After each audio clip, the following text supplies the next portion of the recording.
The following program is rated TV MAL. It contains strong language and is intended only for mature audiences.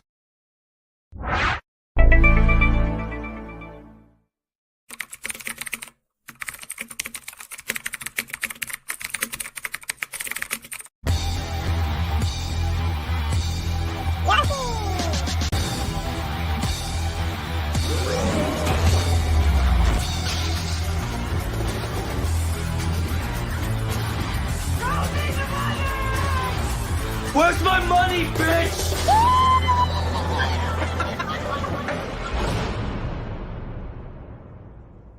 Put that cookie down now! There you go.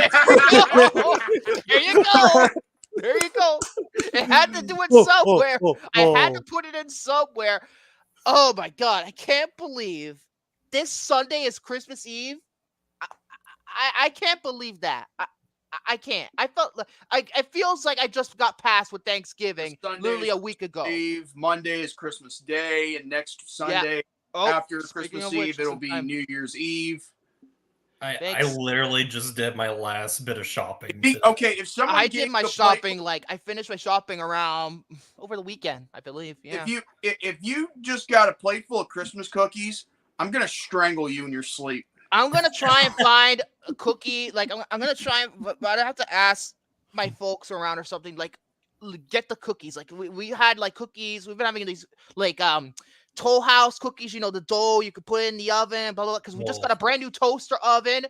My grandma gave it to us for Christmas. Oh, okay. I was gonna say who cares about toaster ovens, but since your grandma gave it to you, I'm not gonna be disrespectful like that. And plus, it's damn cookies. You don't insult cookies either, bitch. Not on my watch. Chocolate chip cookies are brilliant. They're amazing. They're God's gift, greatest gift to the world.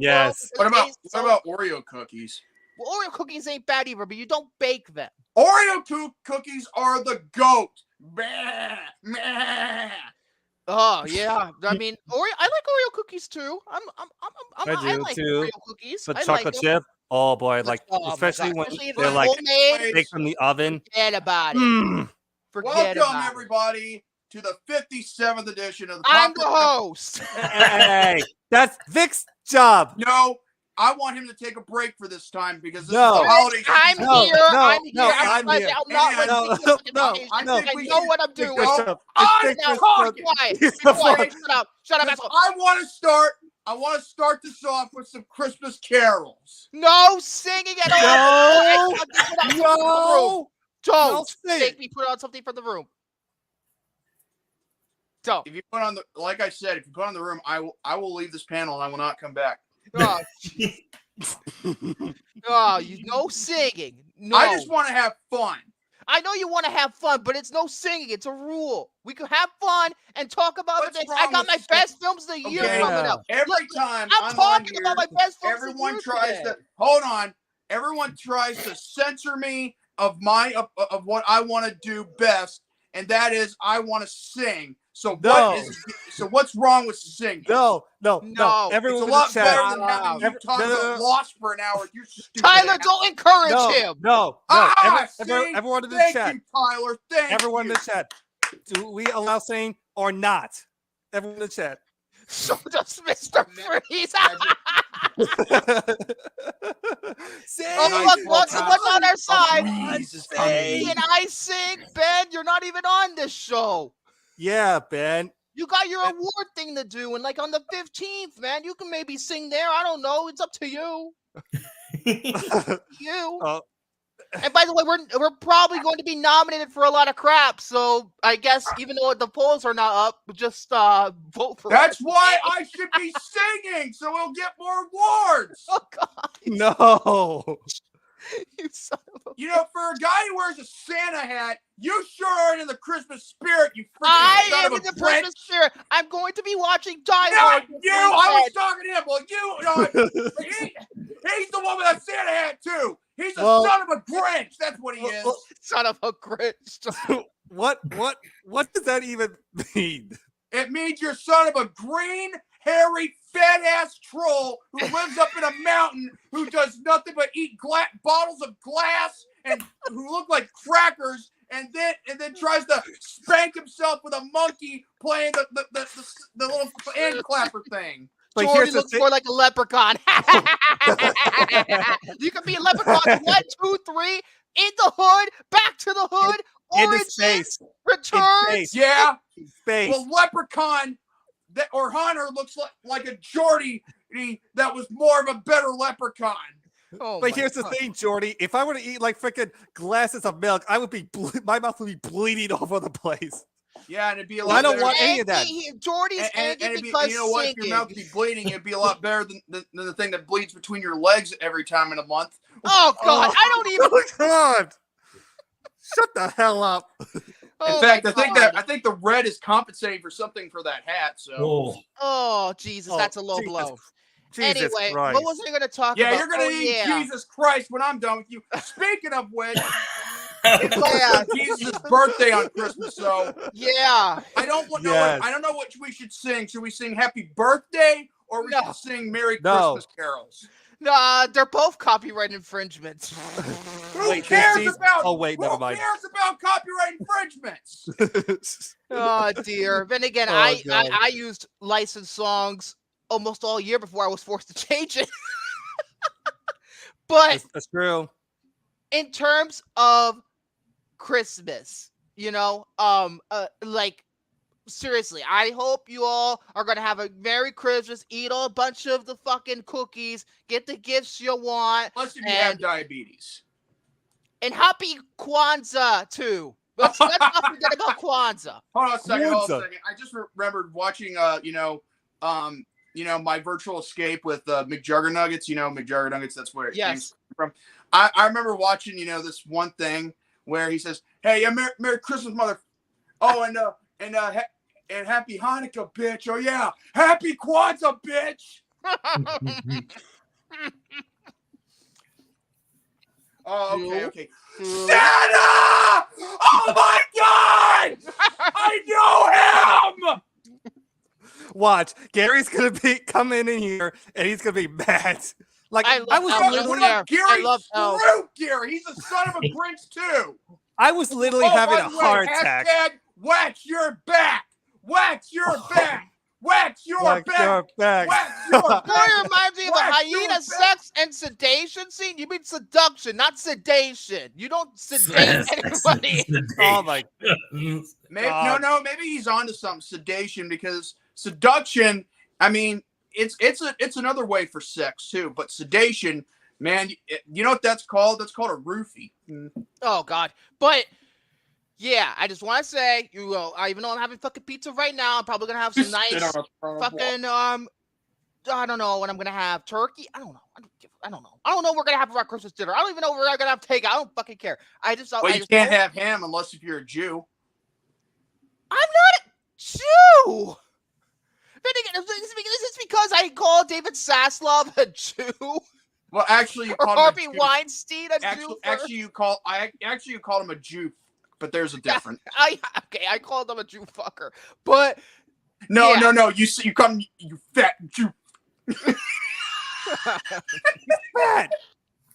But what else was I gonna say? I was gonna say something else. Oh right. I gotta get my phone out because I gotta share something. Whether it's Jewish or Jew, it's the same thing. So. Oh God, like Jared. In fact, you know what? Look at All in the Family, okay? I didn't know you was Jewish. What the hell are you talking about?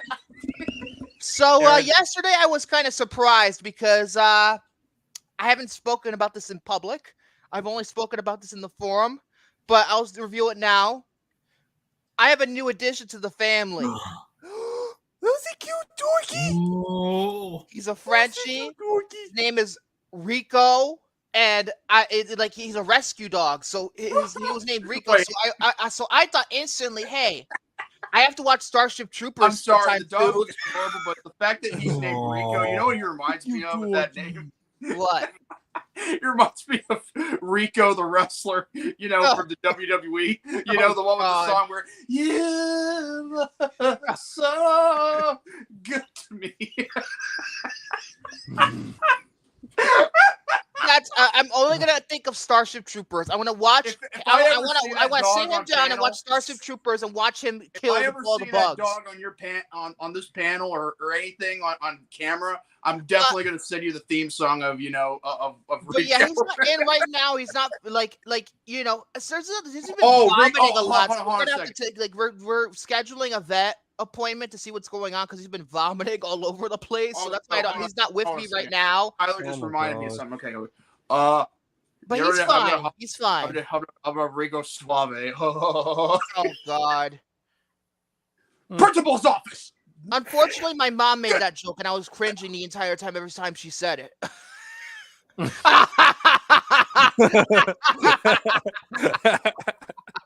You got a problem, Romy? He's on our side too, bitch. You know Yes. Hey, Romy, I forgot to tell you. Oh, wait a minute. I Hold on got a second. new addition You know to what? the family. You We know got our what? first I'm gonna give dog. credit. I'm gonna give credit where credit's due to David. Okay, Romy! Oh my God, I know him. But Romy, I know you'd like this because yesterday we have a new addition to our family. This is Rico. He's a French bulldog. He's 1 year old, and he's a rescue dog, and he's ours. We got it for Christmas, so there you go. You know, It's kind of funny. he's We a got good our, boy. our puppy. You know, our new puppy. You know, good around boy. the Christmas. doggy. He's a good dog. He's been You know, now that I think about it, I don't know if I ever mentioned that I got a cat. Really? Oh, there you go. Oh, Yeah, there goes Romy.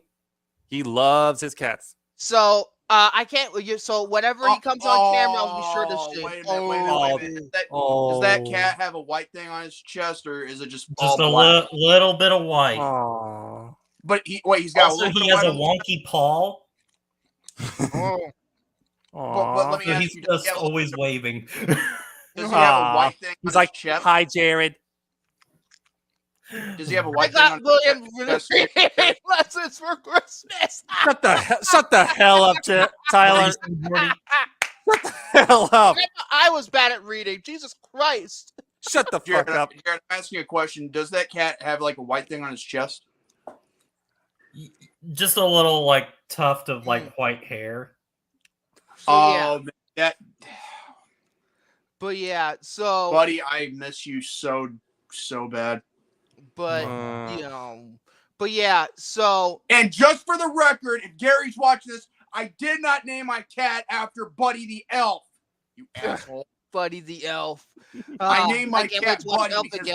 that was the whole I thing. didn't get a chance to He watch. He was my little cat buddy. Okay. I didn't get a What's- chance to what's- watch what's Bovers next, Matt yesterday, Wilson's but apparently there was a rant about Elf. Gary was ranting about Elf. Oh my I God. gotta watch that. I was having a heart attack. I was laughing so hard. I gotta watch that. I didn't have time, but because I was with the dog. I so- didn't have time because I was busy working. Oh, I had the freaking dog to take care of, boy. I had a Victor, dog. Look what Gary said. Child. Look what Gary said. Oh wait. The first thing I hear about. Put that comment back. Put the comment back. The one where he says the first thing I hear about. Well, The first thing I hear about. The first thing I hear about. Well, Elf was a great movie, Gary. Sorry. Yes, it is. I'm with Victor. yeah. He needs something strong. You gotta give it to him. You gotta give it to him. Gary. Wax your back. No. Wax your back. Well, I mean, what I'm Do having is a it, very do strong. it, So- Do it. But let's I go haven't ahead. done anything with the typos for quite a while, Romy, so you shut your ass. So, since Jared is actually here today, I figured, hey, let him go first. So All there's no right. main topic we're going to talk about for the first 20 minutes. We're not going to talk about like 30 minutes worth of anime interrupting William. Shut the hell up. Anyway, they were making this Netflix has this Yu Yu Hakusho show that just came out of Enjoy nowhere. your No. budget. Yep. I heard Oh, about wait. it. Oh, come on. I like Yu Yu Hakusho. No, she's talking about the live action series. She's talking about the live action series. Well, yeah, I did saw. Yeah, that was out clips of it. like nowhere. I like saw a trailer for it like a few weeks ago, and I was like, oh, that's happening. Okay. Oh yeah, and it's currently number 3 on Netflix, so they're probably doing something right. And Gran Turismo's on Netflix. Everybody go watch Gran Turismo. It's fucking amazing. It's on number 3. Get it to number 1, please. Thank you very much. Neil Blomkamp, you finally made a good movie in like the first time in over a decade, maybe. Mm-hmm. All right, so I thought that I would do a fun little 4K Blu-ray haul. I haven't done one forever. A Blu-ray's whole. Yep. He said whole, not whole. But I did my haul already. I got Home Alone 1 and 2 on Blu-ray during Black Friday, and Clerks 3. I finally have the entire View Universe, and I picked up I Know What You Did Last Summer on 4K. Only paid $11.99 for that one. Clerks 3 was $6.99. No, $7.99. Home Alone and Home Alone 1 and 2. I only paid $6.99. So nice. All right, Jared. He said 6'9". Oh, shut up. Speaking of that, Let him talk. I'll say too. I was thinking. Apparently, today's the last for like the Kino Lorber sale, winter sale. Right, Kino. So, I'm thinking maybe at the end of this, like buying something, maybe. I gotta find. I love Kino Lorber. They're releasing Kindergarten Cop next month. Of course, I'm gonna buy that. But I'm thinking of maybe getting their 4K of 12 Angry Men because it also comes with the William Friedkin remake. Oh, the one on Blu-ray, but it comes with both movies. So I'm like that for like $17.99. I think that's worth it. Yeah, that's not too bad. Not too bad for price. Oh, they released Face Off. Oh my god, Kino released Face Off. I gotta get that too. Holy shit. But to start off, I'll start with the 2 Blu-rays that I have. Both of them were kind of like pulls up your Christmas gifts. Yeah. The first is my girlfriend's sister got me a early Christmas present, and it was just something kind of random, and she just got me Young Frankenstein. Oh yeah. Okay. I'm ashamed to admit I haven't seen it. Me too. I've watched this before, but it was on TV. Wait a second. What did you say, Victor? I haven't seen Young Frankenstein, okay? I'm sorry. I've seen Spaceballs. Does that count? It's definitely one I need to rewatch. Anybody within a 5-mile radius has seen Spaceballs. My favorite is still Blazing Saddles. Hold on a second. The fact that you haven't seen Young Frankenstein is blasphemous. Let's make it even better. I haven't seen Blazing Saddles either. You haven't seen. Blazing Saddles is amazing. What? That Jared, what's wrong with you? That's an amazing movie. Too many movies, so little time. So many movies, so little time. Yet you are a movie reviewer that should know about these movies. I know about them. I just haven't seen them. Hey, Victor, you should get that lazy lump off your back. Oh, if you're a movie person, you have to have watched every movie I'm about to have ever a made. stroke because of you. Even the Lost Wait. What's that you're drinking? This is a Sprite. Dude, green. Look at this. And then there you go. I have the regular version. I don't have 0 sugar, but I know, but still, it's just kind of weird that we're drinking Sprite. Different versions. But anyway. Oh, and by the way, I said dear. Versions, not virgins. There you go. Let's see. So the next, it's my last Blu-ray that I'll be talking about is my best friend gave me this, and it's one of my favorite TV shows of all time. It's number 3 on my ranking. It's behind Twin Peaks and Lost. Yay! By the way, before you get any further, it's not Lost, but it's not Lost. I know it's not Lost, but here's the thing. I want to tell you something. Lost is coming back to Netflix. I saw the news about a week ago. I'm like, thank God. Finally, Yeah. a new generation can finally watch Lost the way it was intended to be viewed. And if nobody has the Disney Plus Hulu merger thing that's going to happen in March 2024, they can watch it July 1st, 2024 on Netflix. I'm not going to, I can't stress that enough. You Or realize just you go ahead and cheat and watch it on you Freevee now. clap, every time you clap like that, you look like a sea lion. You know that? Anyway, what's the So- third? So yeah, basically my best friend, he Should I he's remove been it? like Drop wanting the to movie watch one of I my saw favorite that. shows and everything because of how Blazing much I talk Saddles. about it and how much I love it. So he bought it a couple months ago, and then he finally sat down and watched it. And then after he was done, he decided to give it to me. And it's the complete collection of Mad Men. I'm surprised it's actually a very thin case, surprisingly enough. Okay, Hold on, This thin is a enough. big boy. William, Okay. hold on a second. Hey, It looks William. good on the outside. I do have. Where are the white women at? It's I do it's have used, Mad so it's a Men. little rough, but like I don't care. The fact that I own it is I just do have Mad Men, but I have it digitally. I have it on Vudu. I only paid like $25 for it. Still haven't seen the show. I've seen your it's- reviews of one review of the show, but you know, yeah. I think it looks good. I mean, Yeah, But you it, can't it, go it wrong. definitely. I think it more or less like Voodoo.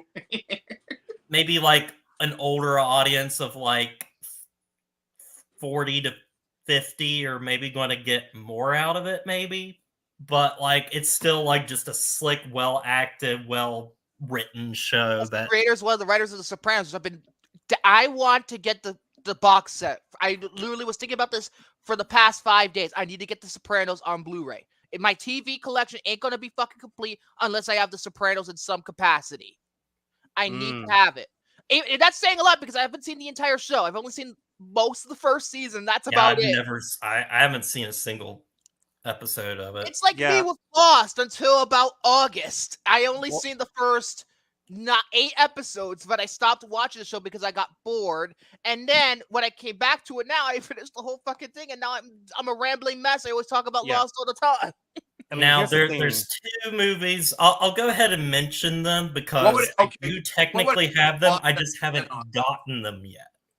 What-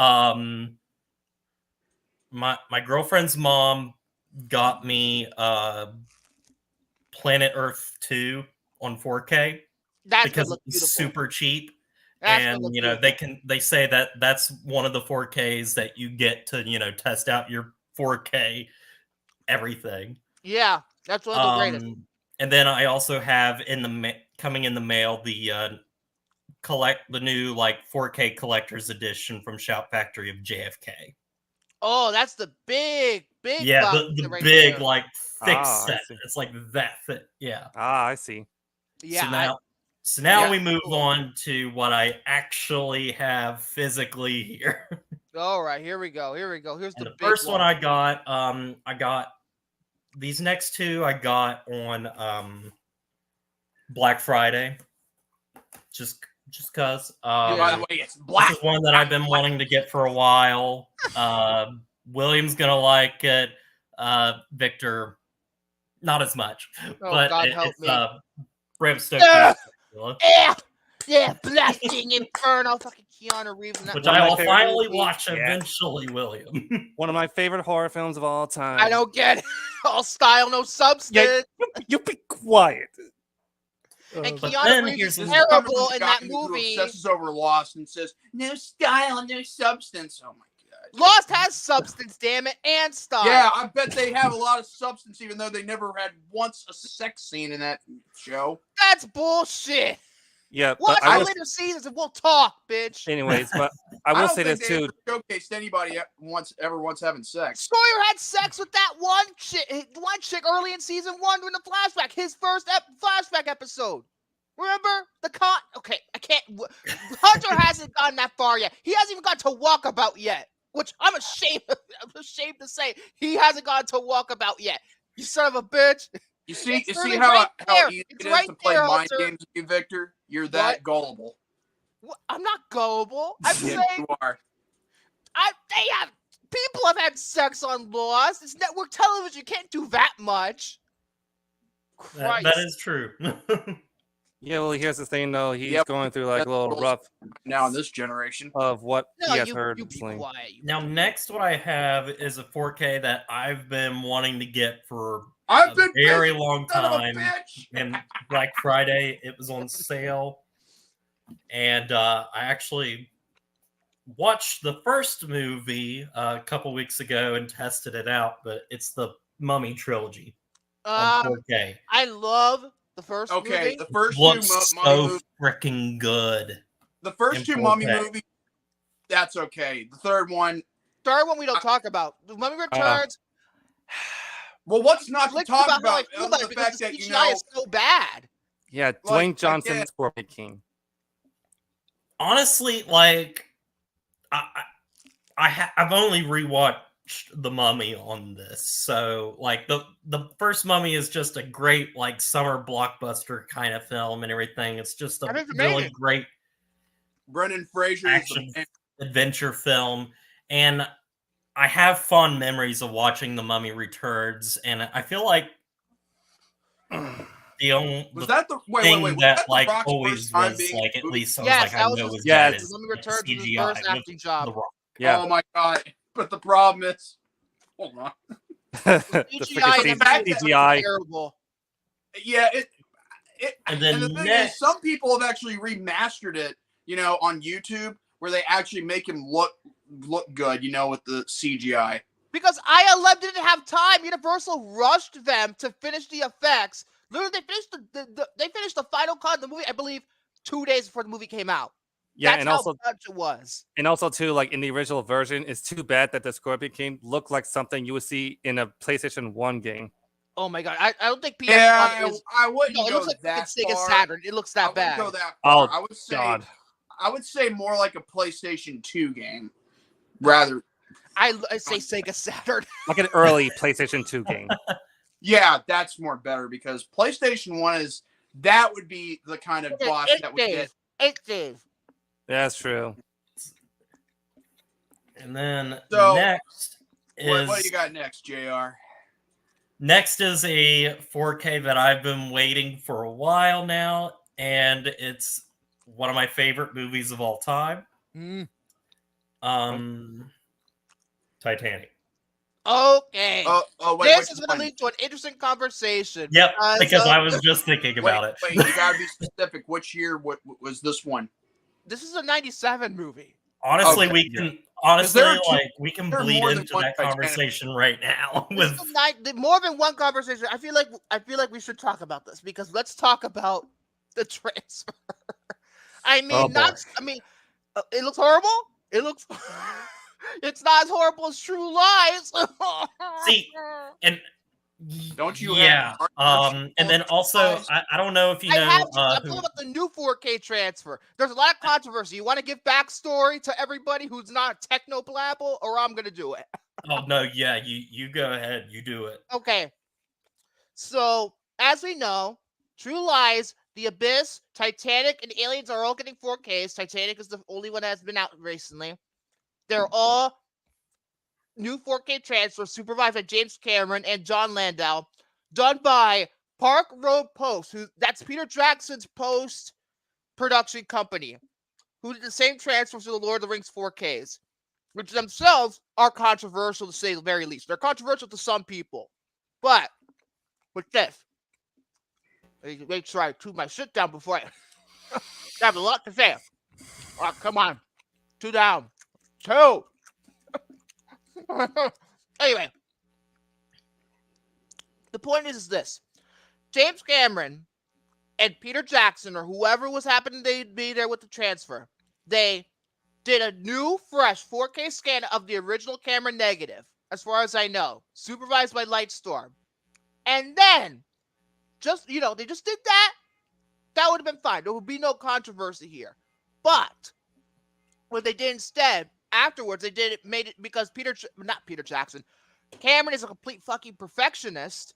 He decided to use AI to do the transfer. And oh boy, the results have been mixed to say the least. Apparently, he's not a big fan of film grain. Oh my! Which I will get into a little bit with like the Titanic 4K, like a misconception about. I get that because that movie, the way they shot Titanic, it's very fine in terms of the camera and like it's a different film stock that has less grain in it. Titanic, but for True Lies, it is a very grainy movie. It's a very grain. And Aliens, the part of the grittiness of Aliens is the film grain because shot in the days of super cheap film stock. Anyway, continue before with everything that's going on. Well, I mean, I was just gonna say that there is some misconceptions, even when the movie was re-released, like in theaters in 4K. I did notice, and a lot of people talked about that there was a smoothness to the faces that they hadn't really noticed before and stuff. And a lot of people thought that it was DNR, that they had basically like scrubbed, the image and stuff to make things like smoother. And apparently that isn't the case with Titanic. It has to do with AI. It's not DNR stock that he used Yes. For the original film. So it was what you're seeing is, as far as I know, the image that was. I know, but the original image. Things in the Titanic transfer, like certain things are so detailed to the point where when the Titanic sinks in the movie, now on the 4K, you can tell it's a soundstage. You can't see, like, it looked so real back then, but now with the 4K being so clear, you could tell it's a soundstage. Apparently, some people have said that. And then also, then like we move on to like what you've been saying with the other transfers. I've been looking at images and people look very waxy. Here's the thing, though, Aliens, the Abyss probably looks the best of the three that's coming out soon because apparently probably they remastered because it for it the was theater. The one that was intended to have a limited theatrical release. But the worst of the worst is the one I was looking forward to the most. True Lies. It looks horrendous. It looks absolutely horrendous. Everything looks. God forbid I mentioned this is almost on par with the Ultimate Hunter edition of Predator, the 2010 Blu-ray of Predator. The Hunter Hughes edition. Where it is just DNR to crap. Everything looks like a wax image. It looked like Madame Tussauds figures. It looks almost exactly like that. He scrubbed all the grain out of that movie, which is a very grain level. He fucked with the color timing, I believe. I believe he fucked with the color time because that movie is a very sun-dabbled movie for the most part. And it just looks darker, apparently. Have fun jacking off, in Ben. the pictures I've seen, it's yikes. It looks horrible. Yeah, I have the. By the way, this is not like some hack who did this. Cameron supervised this transfer. And at the same time, I can blame Cameron for this all I want. I am. At the same time, the hyperbolic shit that's being said on Blu-ray.com, calm the fuck down. Calm down. Well, here's the thing, though. They just don't know when to calm down. I'll even say this, too. I don't know if you know who Robert Burnett is. He's on like I know who he is. I just saw on Instagram that he like put side-by-side images of the Blu-ray of Aliens compared to the 4K of Aliens. Yeah. And talking about how like disappointed he was. And of the 4 like random images he showed, there was only like one where I could tell that I was like, oh, that is like cleaned up like really like horribly, and it's like noticeable and stuff. It's like they're too smooth. The others, I think he was just looking a little too hard and everything, and then he saw what he thought he saw. But I mean, like I said, I need to see so how bad. the whole movie True Lies is the big fucking problem here. It's the big problem because it's so noticeable. You could tell from a fucking like that. And here's the thing, though. Apparently, rumors have been speculating that Aliens, not the Abyss, because I think that got remastered, but Aliens and True Lies apparently were upscales and not from the original camera negative, which I don't know if I believe that or not. I don't think I believe. Wasn't I mean that this is another instance where like even like Terminator 2, wasn't that taken from like a 3D transfer? Yes, but here's the thing though. Yeah. With the way True Lies looks, I personally believe that is the way James Cameron wants people to see T2. That's the way he wants it to look. This was no mistake with that release. That's exactly how he wanted it. With how True Lies looks, especially, unfortunately, that's the way he wants the movie to look. It's his movie. It's revisionism, and we can have that whole debate about revisionism in movies. We can talk about how it's special editions of Star Wars, and that's revisionism. And it's, we could have that discussion, but at the same time, it's like with Aliens and Titanic, at least you got other discs from the past you could hold on to and enjoy. With The Abyss and True Lies, you're fucked. You're frankly fucked because he took so damn long because of the fucking Avatar, and he didn't even bother to have 5 minutes to transfer those two movies to Blu-ray back in like 2013. True Lies was supposed to come out in 2013 on Blu-ray. Even the special features they did a making of, apparently that was from 2013. They were supposed to come out for the 20th anniversary or something. And now, over a decade, almost a decade later, like just about a decade later, we get this. Yep. It looks Like how sad is it really? It's sad. It's very sad. I mean, like some shots of True Lies look fine when it's in motion, but certain things about it, like especially there's a scene, a notorious shot that's been everywhere on Blu-ray.com with like Arnie speaking to Tom Arnold's character in the sun. Like you could tell that Tom Arnold's face looks like a cartoon almost. It almost looks cartoonish. If I get these versions and everything, I'll just be like sitting as far away from the TV as possible. And I bet his face would look more cartoony just to be on the Cartoon Network. On Blu-ray.com, they're so hyperbolic about True Lies that they recommend people buy a fucking bootleg from Spain. A bootleg from Spain that was released basically using a TV tape, a recording from TV of True Lies in its HD form. I believe that's what it was. But they're supporting a bootleg. That's how bad this release is. They're supporting a bootleg. As for The Abyss, people are like, no, support fan remastering. I'm just like, most fan remastering, aside from like Star Wars, they're not that great. They're not that great. But, it's sad to see a great director like James Cameron, like the guy or not, because I've said a lot about him personally, but I think he's a phenomenal filmmaker in his own right. But with this, it's kind of ruining his work. Titanic didn't really get it that much, but the rest did. And it's sad. It's really sad.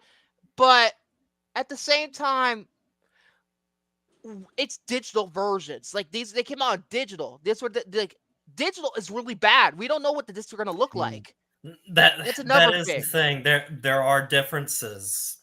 Yeah. Huge differences. But if the disc, I don't know. I want to believe this. I don't know if it's true, but I want to believe this. That Cameron put the digital versions out to make it look as shitty as possible, just to make the 4Ks, and the 4Ks are actually legitimate transfers to troll with people who buy digital. But since Avatar: The Way of Water looks about the same on digital, I don't think that's the case. Yeah. And here's the thing, though, too. Hearing you guys just like talking about what's going on with the transfers of the True Lies, I was thinking to myself, they should have why they should not wait that long just to get like a properly made 4K transfer. I think it's a fantastic movie. Yeah, but here's the thing, though, too. Like, why couldn't they just like release the Blu-ray like sooner than just like I have later only with one all reason. the I have features? only one good explanation. Avatar: The Way of Water took so long. That's the only thing I can come up with. That is the Mm. only thing I can come up with. I mean, he was working on that movie for God knows how long He at worked that on that point. for 13 years. Yeah. 12, 13 years. Yeah. So it's like he's pushing technology, but at the same time, it's also almost hypocritical because he's talking about, he had an interview where he was talking about, with everything that's going on with the Terminator and AI, just like, I warned you guys about AI. Yeah, you're using AI to remaster your movies? What kind of hypocrisy is that? You know something I just realized? You know, the beginning of, how the Grinch Stole Christmas cartoon, with the song that they sing. Mhm. If Uriel was here, he'd be wanting to do this little Dragon Ball Z abridged bit like this. Forest, I know what you're talking about. None of that. Shame on you. But I almost want to buy the 4K disc regardless because I want to support the official release. At the same time, I'm conflicted about what I'm gonna do. Avatar and Avatar: The Way of Water with the new special features and everything. I'll get those because they're unaltered. Avatar, especially, apparently looks pretty good because the movie was shot digitally. They used the AI on a digital movie. It's not gonna look so bad because it's digital. You're not gonna notice waxy shit. So I'll buy those, but with this, it's just disappointing to see that he went that far. But Titanic apparently wasn't touched. That's what you're telling me. Uh, I watched it. Yes, I watched it the other day, and I think it still looks really good. Okay, I might buy And that I watched one. a review. I watched a 4K review where somebody went into the details, and I trust them. So Is it Digital Bits by any chance? No, he's a YouTuber. Let me. Crack. I've seen a couple of what is his name? these. Gosh, I'm quickly looking it up right now so that I could. Films at Home. Films. Oh, okay. I've seen another one. What was the guy's name? Mid-Level Media. He said that the transfer was good. He reviewed it.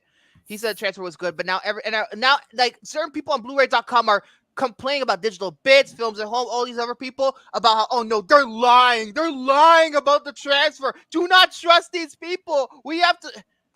This is what Blu-ray.com has come to. Blu-ray.com sucks in the forum. It's horrible. Do never go on the. If you're gonna watch, look at Blu-ray.com. Look at the news only. Look at the reviews they have. That's it. Don't touch the forums. I beg of you, any new viewer, don't do it. Or if you just rather go to digitalbits.com, which does the best 4K reviews. Bill Hunt's been in the industry since the DVD era.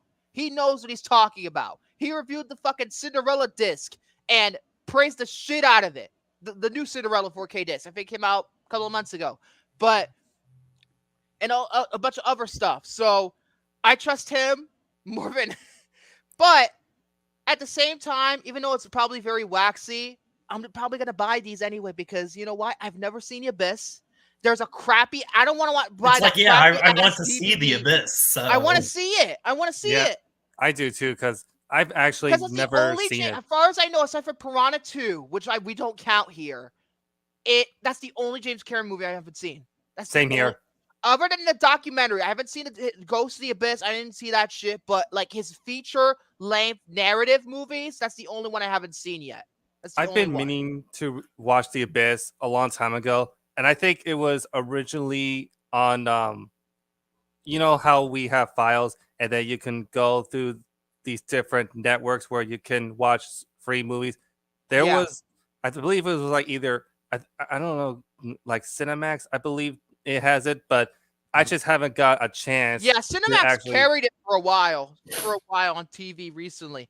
But yeah, I'm probably, you know what? Fuck it. I'm probably gonna buy these anyway. Because why are we gonna support a fucking bootleg of True Lies? I'm not supporting a bootleg. Hell no. Yeah, like I'm not about that. Like I'm not about that want either. to buy an official release. I'd rather buy. Yeah, exactly. Buying a bootleg because people moral of the story: never go to Blu-ray.com. Never. I'm telling you right now. I know this from the experience. Don't go. Don't. And people were fighting in there about True Lies. Also, too, there were people who were like calling James Cameron a hack because of this. They were calling him a hack. They were fighting about veganism because of the whole shit that happened with the production of Avatar: Way of Water, where apparently James Cameron told the crew 1 meal a day, vegan, because he's vegan. And it's just like having a whole fight about veganism and how it just. You guys are stupid. You guys are stupid. Calm down with your hyperbolic shit. Like, you need to take like a chill pill. Like, God, it's just one movie. Okay, you don't need to buy it. You don't need to buy it. That's very simple. Plus, too, even though I think the transfer of True Lies looks terrible, what if it looks good? What if it looks better on the disc? Because, you know, it could just be a like a test run. It could have been a test. It could have, like, it's like version 1 and then like version 2 is on the 4K. I don't know. But then again, you cannot really predict the future. It could be like very sporadic. What? Maybe some images look better than others. That's true. That's what Bill Hunt said. Apparently, it's very sporadic. It's because he reviewed the True Lies digital version, and some images look good, better than others. That's what he said. And all the other stuff, I was just like, it's not going to be smooth the whole fucking movie. It's not Predator Ultimate Edition. So enough with the hyperbole. Anyway, go on to the next one. I can't talk too much about James Cameron. God damn it. Hey, no, I am glad we had that conversation because I knew as soon as I brought up a James Cameron film, like, and then people were saying, "Oh, no, it's because Park Road is Peter Jackson." No, Peter Jackson, he's a hack. The 4K's Lord of the Rings are so terrible. Even though people said that for the most part, I think they're amazing. That's what I'm trying to say here. People on Letterboxd said, "Okay, I see. Notice." It said, "Okay." They said they noticed a little bit of DNR, a little bit, but they said I have the Lord of the Rings 4Ks, but I haven't just watched them. I only watched like 2 minutes of Fellowship of the Ring, but they said it is the best the movies ever look on physical media, the best. And I'm thinking that you probably feel the same way. I don't know how you feel about that. Well, yeah, especially with Fellowship of the Ring, which I've talked before. Apparently, the Blu-ray has like a green filter over the whole image.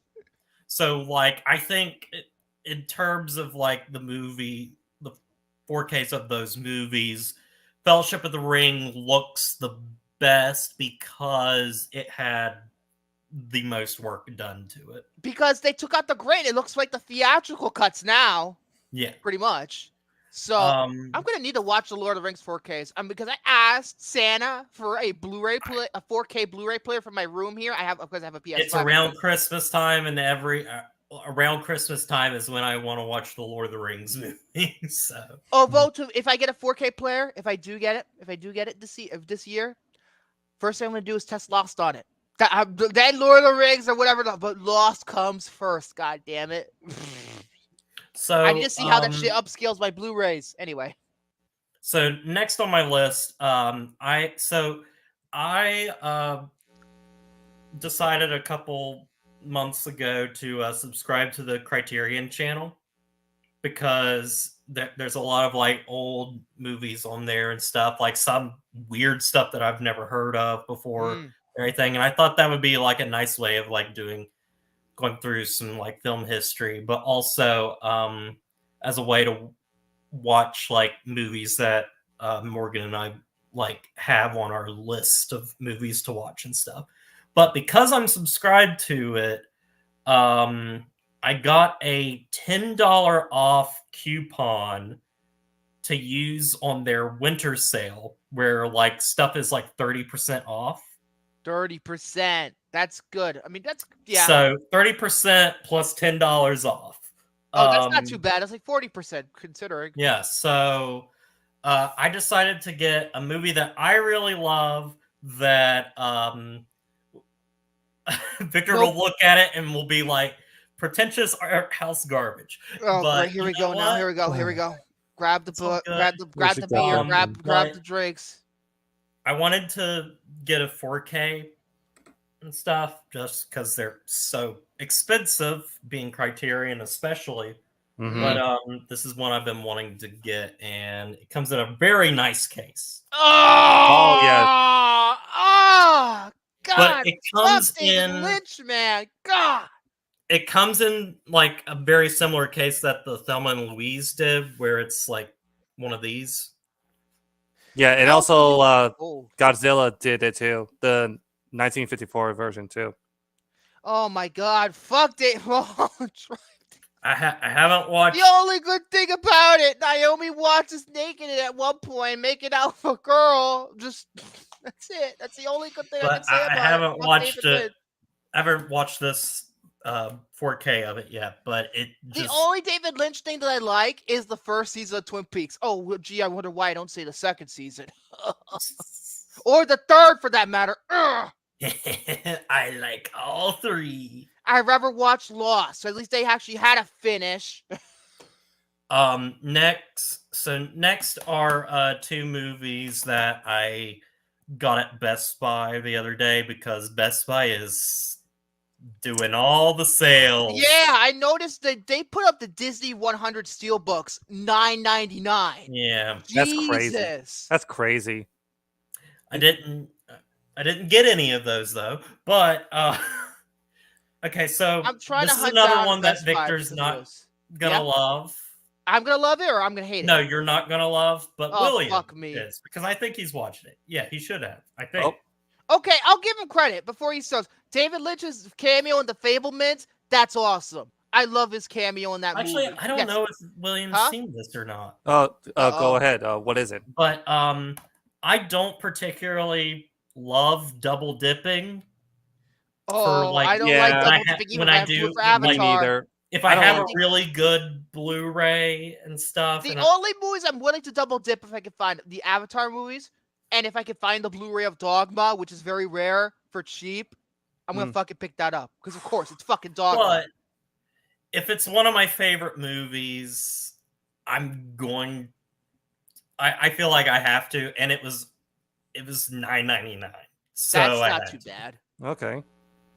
It's Blade Runner 2049. Yes. Villeneuve. Fuck yes. I Yes. think the first one. Yes. I think the first one is boring as shit, I but I think it's okay. I don't even know which I like better because I don't think I like any this either of them. movie. But I think I like 2049 just a little bit more too. I love both of those so much.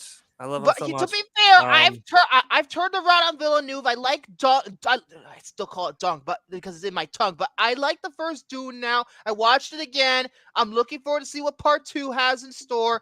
But with that movie, yikes! See, for me, like the pay. Okay, so like with the original Blade Runner, I don't care for the pacing, but also I just don't care for anyone except the Rutger Hauer character. all right. You That's can my say problem that. with the movie. Yeah. Especially, I can't. Sean Young in that movie. But is Blade Runner marvelous. 2049 makes me care about every single one of them. Not Ryan There you Gosling. go.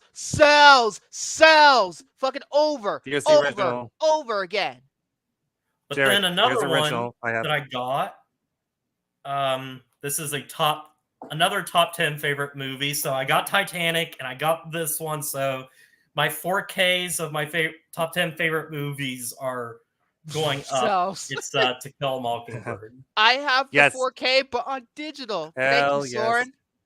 He gave me that code. So, but Oh, here's he the thing: did? I haven't seen it. And now gave it to for you? my last two.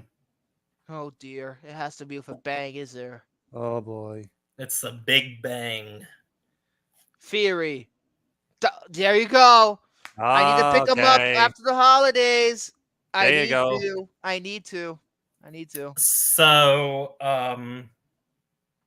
there's a big story behind getting these two today. Oh no.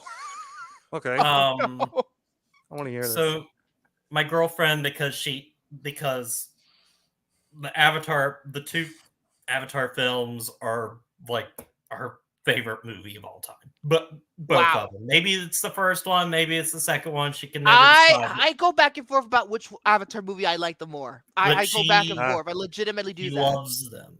And so I love it too. after work, she was gonna go out to Walmart and get them. And then I was like,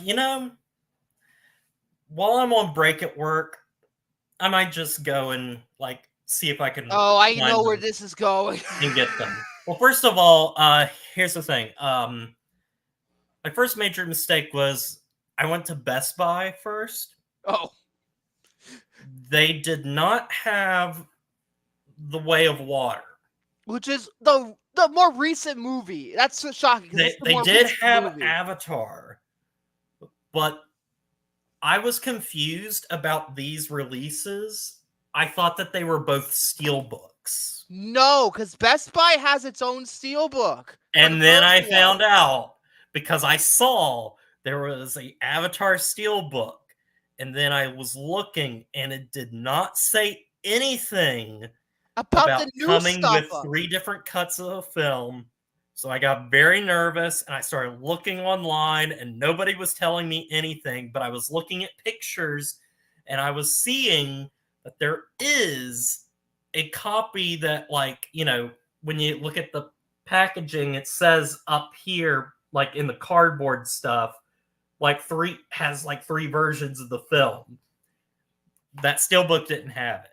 So I was like, that's the same release from September of yeah, last that's year. That's what I found out, that it's the exact same release. No, September this year. Whatever. I forgot when that 4K came out. Damn it. Ugh, I forgot when it came out. I decided not to get it, obviously, and I went back to work sad and everything. Well, my girlfriend gets off work. She goes to the Walmart that's on her way from work. They don't have it. And the person says, we don't usually get that stuff until a week after. That's what apparently Target's making that excuse these days. So she's like, okay. And then she's telling me, and I'm at work on my computer, like on like Walmart.com. I'm like putting in like all the different like Walmarts that are like in our area and stuff to see which has it. And sometimes like the page won't load or doesn't like load right or whatever, and so it says that like something's in stock when it's not and everything. And then I was like, okay, well, the second closest one that's closer to us, actually, let's do that one. Nope. Then we had to then there's one that's like 15 miles down, or 10 miles down the road. So I was like, this one says it doesn't have it either. But then I refreshed the page. Then it said they did have it. So she traveled to 3 Walmarts to pick these 2 movies up. Oh my god. And you know what? It's glorious to have them in my hand. Like if like I said, after the holidays, I'm picking them up. There's no fucking way I'm not doing it. If I just pull them out, they have like a nice like magnetic seal. Wow, that's beautiful. That's beautiful.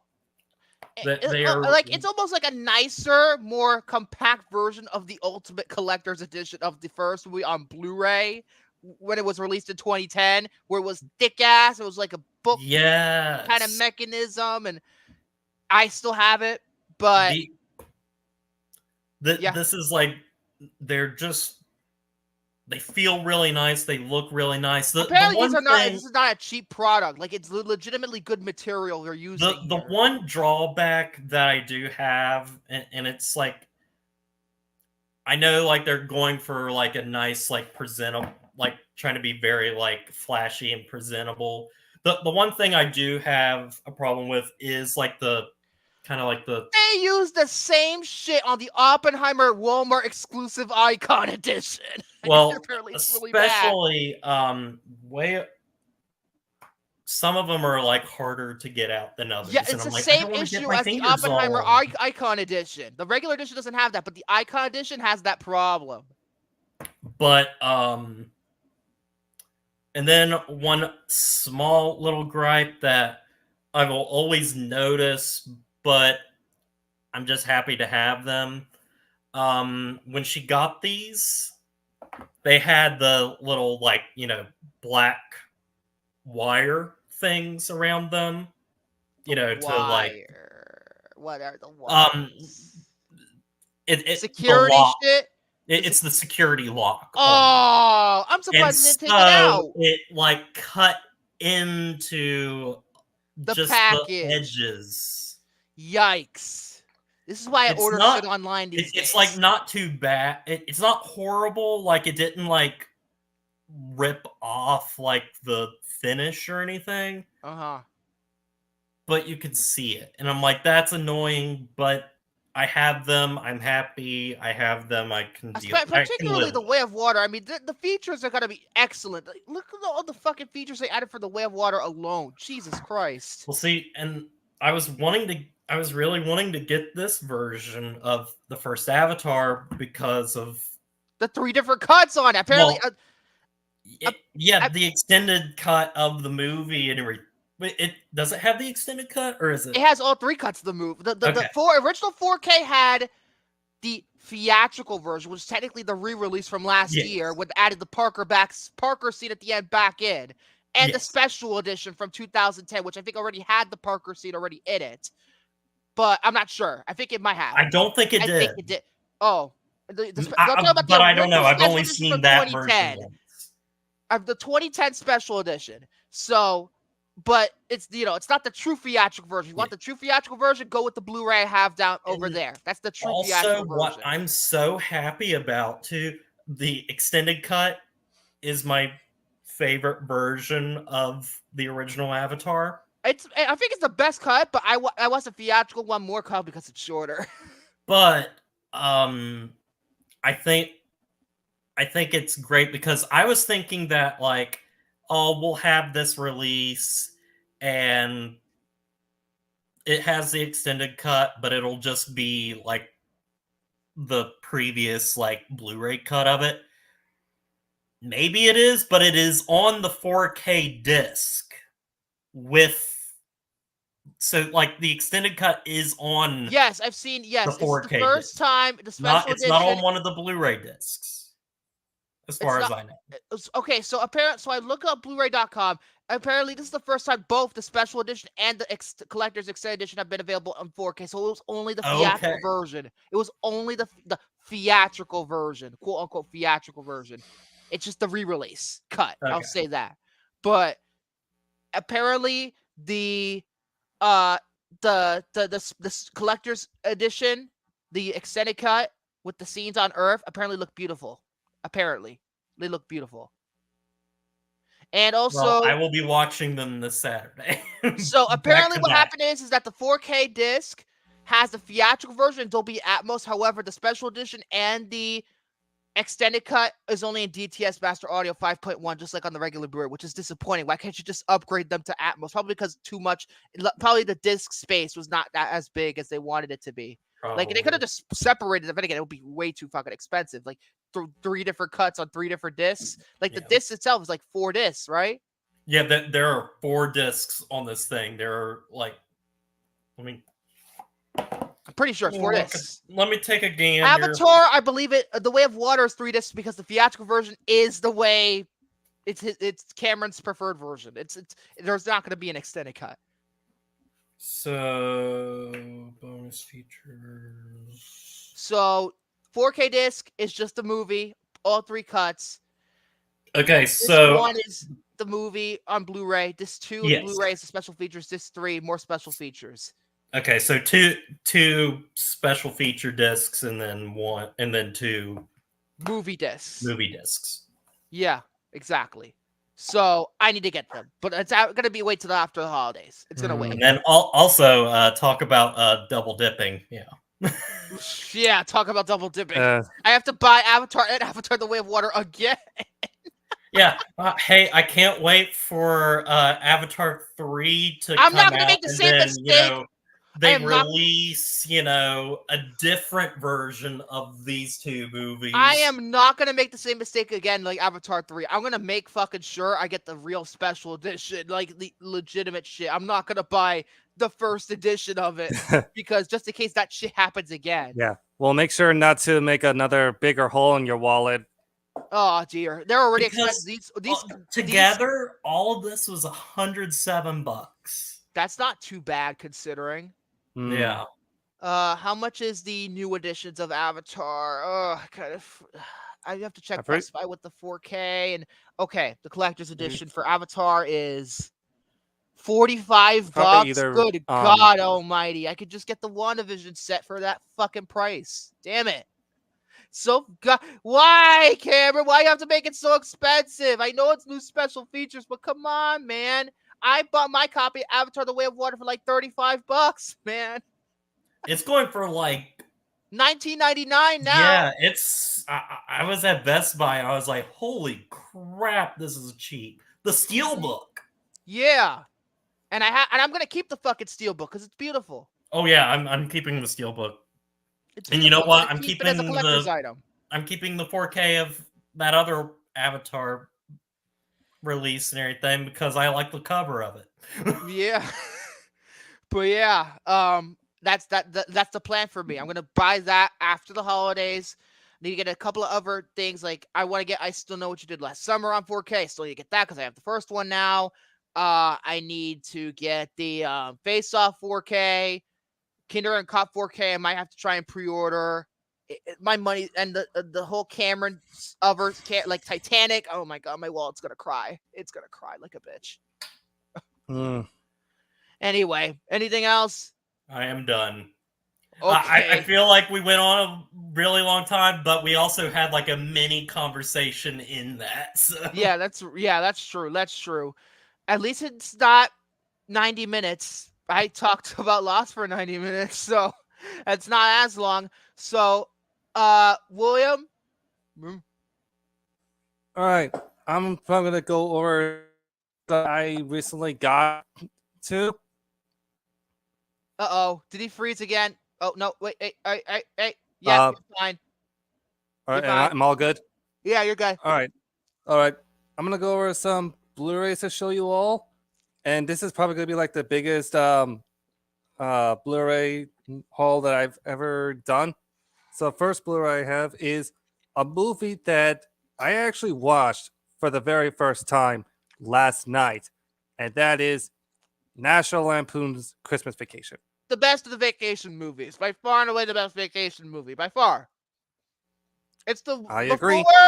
I saw this one before I saw the original Vacation for the show here.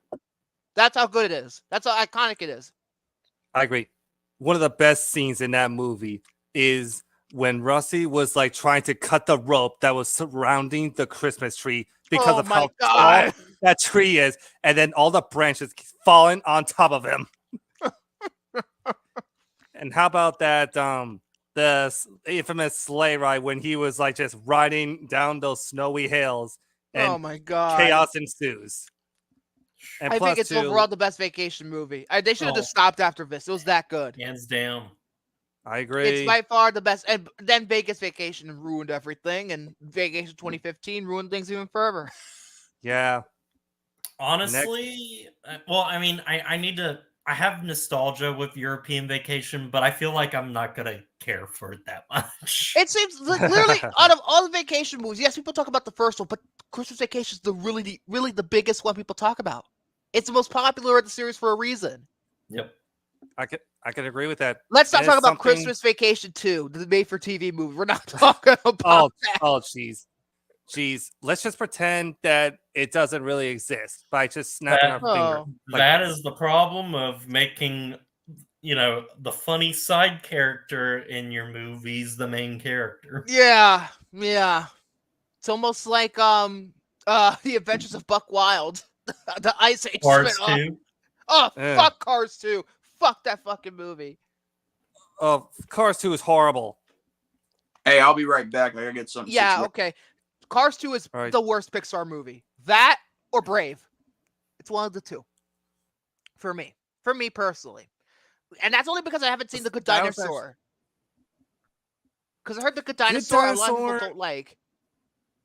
Uh-oh. It was... He freezing. He No, wait. Is he... Uh-oh. Do you think... Should I refresh my page? You probably should. Maybe. Yeah, let me go ahead and refresh my page. Oh, Open Sea. Oh my God. I forgot about the Open Sea sequels because they make like the side character of Elliot, the main character. Although you could argue he's kind of a co-protagonist of the first one, But open season, man. Why did I get sequels in the first place? I like the first one just fine. You look better. Alrighty. So next blue I have Surf's Up is, 2. Fuck that shit. so you mentioned a certain movie that you wanted to get, Victor, Oh. and I have it right here. Yeah, and you got the slip. Oh, you bastard. You bastard. Yep. I don't even have the fucking slip for the first one. I'm probably going to have the slip for the second one. It's going to look uneven and just like a little nasty. Damn it, Best Buy. Screw you too. Yep. But this is actually a like an underrated horror sequel. Yes, but it is. I don't get the 7% rating. Yeah, even though I will say this though It's too. stupid, but at the same time, aren't all horror movies stupid? They In do some what ways, you don't want them to do. If they do what you don't want them Yeah. to do. And also at the same time, the movie is just too much fun. It's too much fun. You can't be like, and plus on a technical level, the movie looks fucking gorgeous. Like on a technical level, they shot it in Mexico, disguised it as the Bahamas, but visually, the rain and the fucking Yeah. way the fisherman looks and everything like that, professional. It doesn't look like a cheap schlocky shit like Winnie the Pooh Blood and Honey. It looks like they put time and effort into it. Exactly. You took the words right out of my mouth. Of what I was about to say, Victor. But this is a movie that I wanted to get on 4K. Great. And, Well, tell me how the tanning bed scene does like in 4K. Yeah. If you see the movie, you know. Next blue I have is one of my favorite films of the year, and it is Creed 3. Uh-oh, you're lagging, bro. You're lagging. You're lagging real bad. Oh, are you lagging now? Is it my internet? Okay, it's not because. Well, I mean, he's lagging on my end. Jared. That's true. Danny Cannon did direct Judge Dredd, but I think this is his best work. Aside from CSI, I still know what you did on Summer's probably his best work. Anyway, Creed 3, not to ruin my best of the year list, but it barely missed my top 10. It Really? Wow. It's in my top 10. It's in my top 10. Yeah. And it's really also good. too, the final fight sequence is probably it's fantastic. the best. It's fantastic. Yeah. It's just even too bad we can't talk about the movie the same way ever again after yesterday. I don't even want to get into it. But come on. Is it getting hot in here or something? At the same time, I still love Creed 3. No matter what, Creed 3, I think it's badass. I think it's a really good sequel. And there's he's gonna do Michael V. Jordan apparently is gonna direct Creed 4. So you know what? I'm in for it. Let's make it like Rocky, 6 movies. Yeah, next blur I have is a Christmas classic. And I actually was able to get it at Best Buy too for around like $8.99, I believe. Not too bad. Here we go. Hi, Gary. Hi, Gary. 2 times a time. Oh my God! I know him. Yes. Man, I wish Jordan was there. So we do I still love it? Yes, I love it. It's Is it Jon Favreau's best movie? I'm trying to think. He's done a lot of good movies. It's my favorite of his. I can't count Swingers. That's a Doug Liman joint, but I think that might be my favorite. Iron Man's so good, and I've never seen Chef, but apparently it's so good. But Elf, one of the best Christmas movies of all time, legitimately. And it's the only movie where I can actually stand Zooey Deschanel. I can't stand her usually, but in this movie, she's actually pretty damn good. I agree. And James Caan, he's funny as fuck in that movie too. Oh, James Caan is hysterical. He's hysterical. And also, oh wait, no, Jon Favreau. I'm stupid. The Jungle Book is I forgot about the Jungle Book. Damn Jared, it. how did you forget? Oh it's my! I forgot too. It's one of my favorite movies. I don't know what I was. How thinking. dare you? There you go. I'm a fake fan. You? Oh yeah, and Bob Newhart. He's an elf too. Oh, but Bye, buddy. I hope you find your friend. Oh my god. I did like the Lion King remake Yeah, as well. I liked I it did for what it too. was. Anyway, The continue. only thing I Next didn't one is like the- was the shit scene, but you know what? It The didn't shit ruin scene. my What do you mean the life. shit scene? The shit. Do you mean the Rube Goldberg what do you machine? mean? Yep. The Rube Oh, with Goldberg the Dun machine. Beetle. The Dun Beetle. The Rube Goldberg machine. It didn't Oh. ruin my life, so you know. Also, Next is Beyonce was another- miscast. I'll say that much too. She's miscast. Ah, yeah. Next is another she's Christmas miscast. classic, and it is the original Santa Claus. This is the only Santa Claus movie I like. I don't really like Santa Claus 2 or 3, but the first one is where it's at. It's funny, but I don't like the sequels because Juliet from Lost is in them, and I don't know why. Juliet Burke. Damn it, you haven't gotten that point. How far are you into Lost, damn it? Oh Tell my me. God. I haven't watched the show in so long, and Hey! Hurry it up! New year! New Year's resolution! You finished Lost! yeah, I know, mate. I know you're busy with that Christmas thing you were doing on Letterboxd. I knew you were busy with that, but like I thought you were. Damn it, you're in the middle of the hatch still. You don't even I know know, what the Mike. hatch. Well, I mean, you know what the hatch is now, but you know. Well, yeah, but the original Santa is another Christmas classic with Tim Allen being hilarious. He's fantastic in that. He's fantastic. I heard the He's show is not really good. The show Oh, that the- came out for the these- third one. The Santa Claus. Santa Clauses. Plural. Clauses. I heard it's not that great. At least the first season. I'm not sure if the second season is any better. But yeah, at least the first season. I don't know about the second season, but I heard the first season is not that great. Yeah. Next is a horror movie that Okay. I was able to get on Amazon, and is one of the best horror films of all time, The Descent. I have it. I've had it for years. I love this movie. It's to me, this was one of the horror movies that actually legitimately scared me. Horror movies usually don't scare me, but this was one of the ones that did. In fact, I had a hard time sleeping the night I watched The Descent for the very first time because I legitimately thought I was going to have nightmares.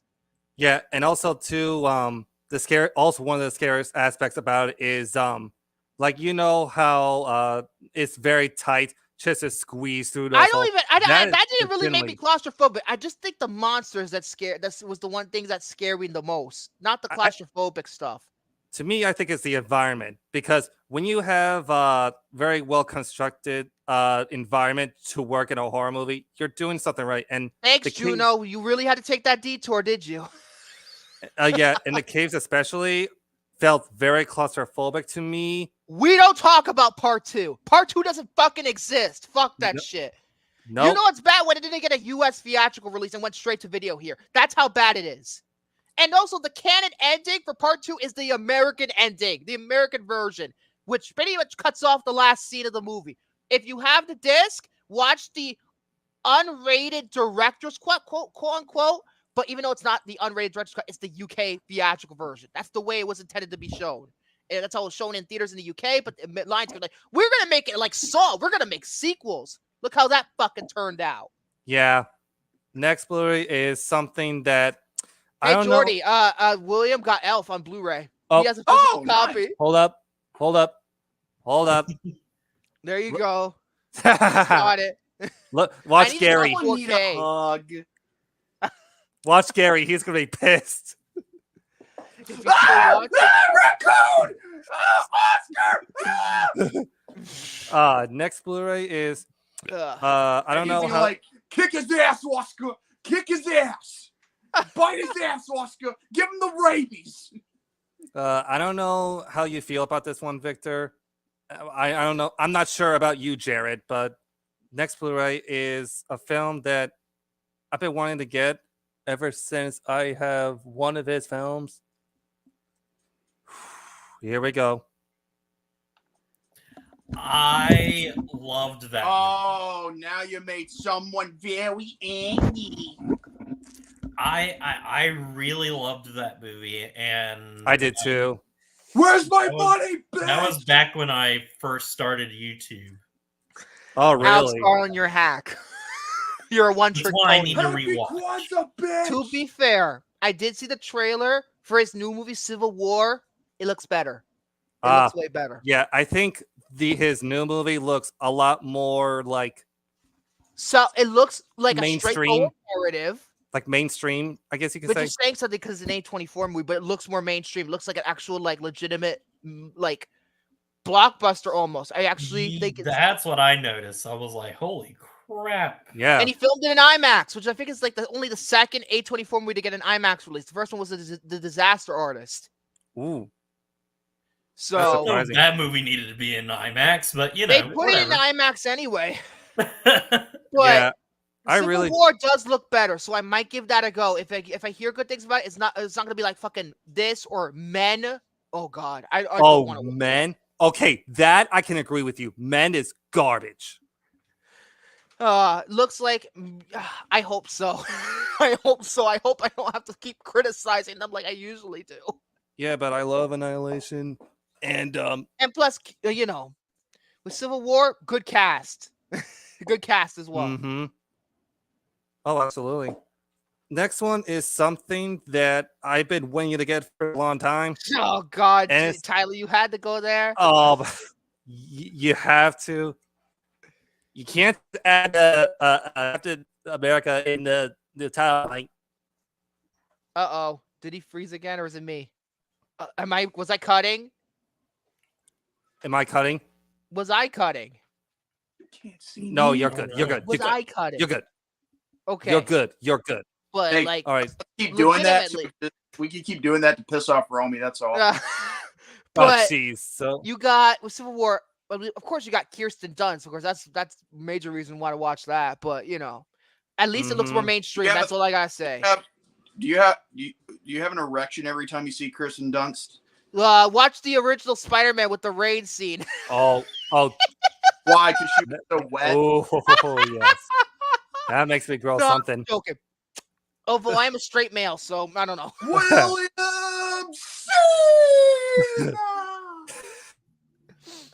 Next is something I've been meaning to get for a long time, and it's something that Victor is gonna absolutely love me for getting this. WandaVision. The best Marvel show ever, and you can't prove to me otherwise. No. I agree. Because not even like Falcon Winter Soldier I thought was pretty good, but no. Yeah. Freaking sure. No fucking contest. I mean, Yeah. I know that this franchise is going in the shitter now because of what happened yesterday, but you know what? If this was the last victory lap for me. Well, Multiverse of Madness was great too, but true. You have a better lap. You better have a victory lap than the Young Bucks did in Chicago. But with that being said, I have to get myself a copy. I don't know why. Well, rather the butt. You know. Yeah, WandaVision. One needs to be said about it, but I got the Blu-ray because I got in the 4K. Fuck that shit. Yeah, because I don't want to be like, you know, like if someone can't afford 4Ks in my family, then I would just much rather get this Blu-ray. So I'm all good from there. Did you see that? With that being said, my cat just going like. That's a long time coming. I gotta make sure I order that before that shit goes out of print. Because if there's any one Marvel mini series that I'm gonna buy, it's that one. Fuck the rest of them. Nice. These next two and no, are not biases. Again, he bought it, not me. So whatever. Next two are in my top 2 films of the year, and I am still. To this day, I'm still debating of which one I liked even more. You don't got much time left. I know. I still need catching up to do before I make an official list. But these two are Oppenheimer. I looked. What does that mean? And what did I look? I looked at them, but did I? Have you looked, Bucky and Sam? And wait. He retracted the comment. Retracted the comment. He's playing the Barbra Streisand effect. I saw that. Showcase the comment. I saw that.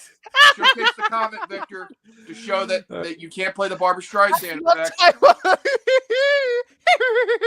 No. Showcase the original comment. There you go. Have you? Hey, you looked Bucky and Sam and Moon Knight. What? Okay. To go, where were we? So I got Mission Impossible, and then I Oppenheimer. have that. Ask that for Christmas. We'll see about when I get it or I not. still need to get Oppenheimer. It's just been, flying off the shelves. It's been selling out like fucking hotcakes at IHOP. Yeah, rightfully deserving. Because it's in my top 2. Well, okay, Physical you know what? media might be dead, but Oppenheimer's I'll give you not. credit where credit is due. I'll give you credit where credit's due that you don't do it like the dumb hoe. Too much talking, and I can't see nothing. And it was difficult to see what was going on at night. Yeah. So yeah, I want to showcase. Classic. I want to showcase what I'm getting for Christmas soon, but go ahead. But yeah, Mission Impossible Directing Part 1. I have the Steelbook. I've showed it off already. Great movie.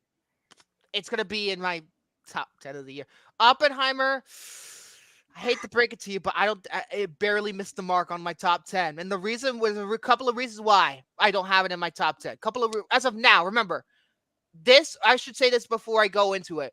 This is not final. This is not my final list. It could go up for me when I rewatch the movie. That's one of the reasons why I put it near number, I think it's number 11, number 12.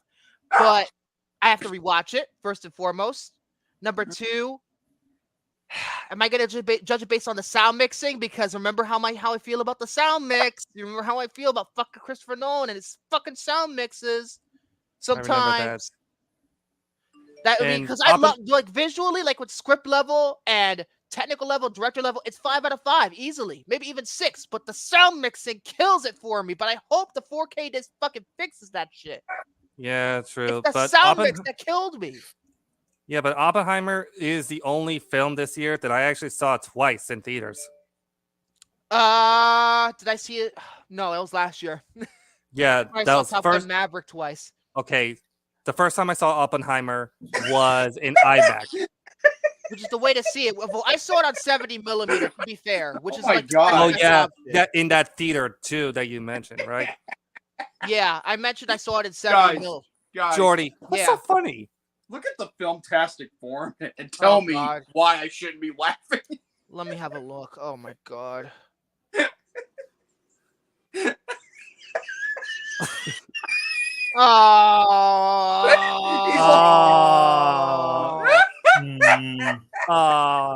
He's like, you know what? The way he looks like, he's like, no, stop, okay? It's like, you know what he reminds me of? It's been extended in theaters in North America. It's going to continue its theatrical run until January 3rd, 2024. Toho said this. I really you know what Hunter looks like when he's typing like that with all those caps? He reminds me of Scott Steiner in a roid rage, on Nitro. Like, you're in the motor city now! This is my town, you son of a bitch! And you're gonna give me a title shot in my town! You got that? Okay, continue now. Oh, God. All right. Wait, Hunter, do you live in the Motor City? You don't have to confirm or deny that, on air. I just want to know, because it would be funny if you did. Yep, these next 3 I have are the original Alice in Wonderland, the Austin Powers trilogy, and A Christmas Story. Lost in Powers, I haven't seen. Yeah, I've seen, clips of them, and I've caught a few I only minutes know about the them Godzilla bit in Goldmember. That's the only part I know. Yeah. Actually, look, it's Godzilla! Actually, you're wrong, Tyler. Ooh. I mean, subtitles, it's actually, David 3000. That'll be my first review of the new year. Yes. Alice in Wonderland. Let's don't be silly. Alice in Wonderland, it's one of the weaker Golden Age Disney movies for me. I think Walt Disney feels the same way, but I still think it's a very good movie. Yeah, I grew up with that movie too. I think I remember I used to have the VHS tape where in the court scene, right? And Alice ate those foods. She grew big. That's the VHS tape I remember owning. There's 2 different versions of that tape. There's the Masterpiece Collection Edition from '99, and the Gold Classic Collection version from 2000, both of which have the same cover. If you had the Gold Classic Collection edition, it would say it on the top. If it was the Masterpiece Collection edition, on the spine it would have the Masterpiece Collection logo. I don't know which one you had. Hey, Victor, hold on a second. I hate to cut you off. Godzilla -1 is getting a black and white version too. So it's like Logan. Oh, okay. Noir. Interesting. Or The Walking Dead when they did that before. Yep. Next four I have are. Ed, they did that with the first episode on AMC one time. Is that Interesting? next four? I have Evil Dead Rise. Mediocre. Hurt Locker. Haven't seen it, but it has quite a few lost No, it's only one lost cast member in that. It's Evangeline Lilly, I think, but that's it. School of Rock. Love that movie. Have it on DVD. Love that movie too. And Wakanda Forever. Jack Black. Yeah, Jack Black. Yep. Black Panther, Wakanda Forever. Yep. I actually liked Wakanda Forever a lot too. Yeah. Other than one. Funny. I love Wakanda. One moment I'm watching Star Wars: The Mandalorian. Season 3, I believe. Jack Black's in an episode. Then later that day, as it was released, I go to the movie theater with my mom to see him sing Peaches as Bowser. Fuck Peaches. Moving on. What is wrong with Peaches? I like the movie, but I'm tired of Peaches.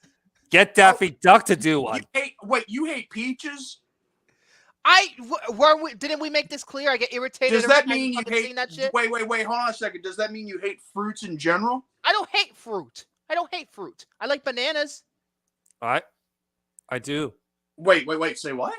I like bananas.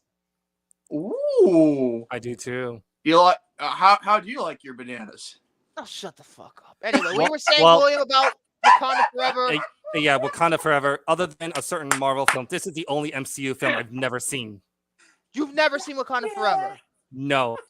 God, what? That's shocking to me. Yeah, I know. I think it's more emotionally, it's not like a spectacle kind of movie. It's more of an emotionally the way I like it is because of the emotions behind it, and it's what a good tribute to Chadwick Boseman. It's a very special kind of movie. Like, other than Multiverse of Madness, Jared, the best Phase 4 movie. Hey Jared, is it a special ed special kind of movie? No, not like that.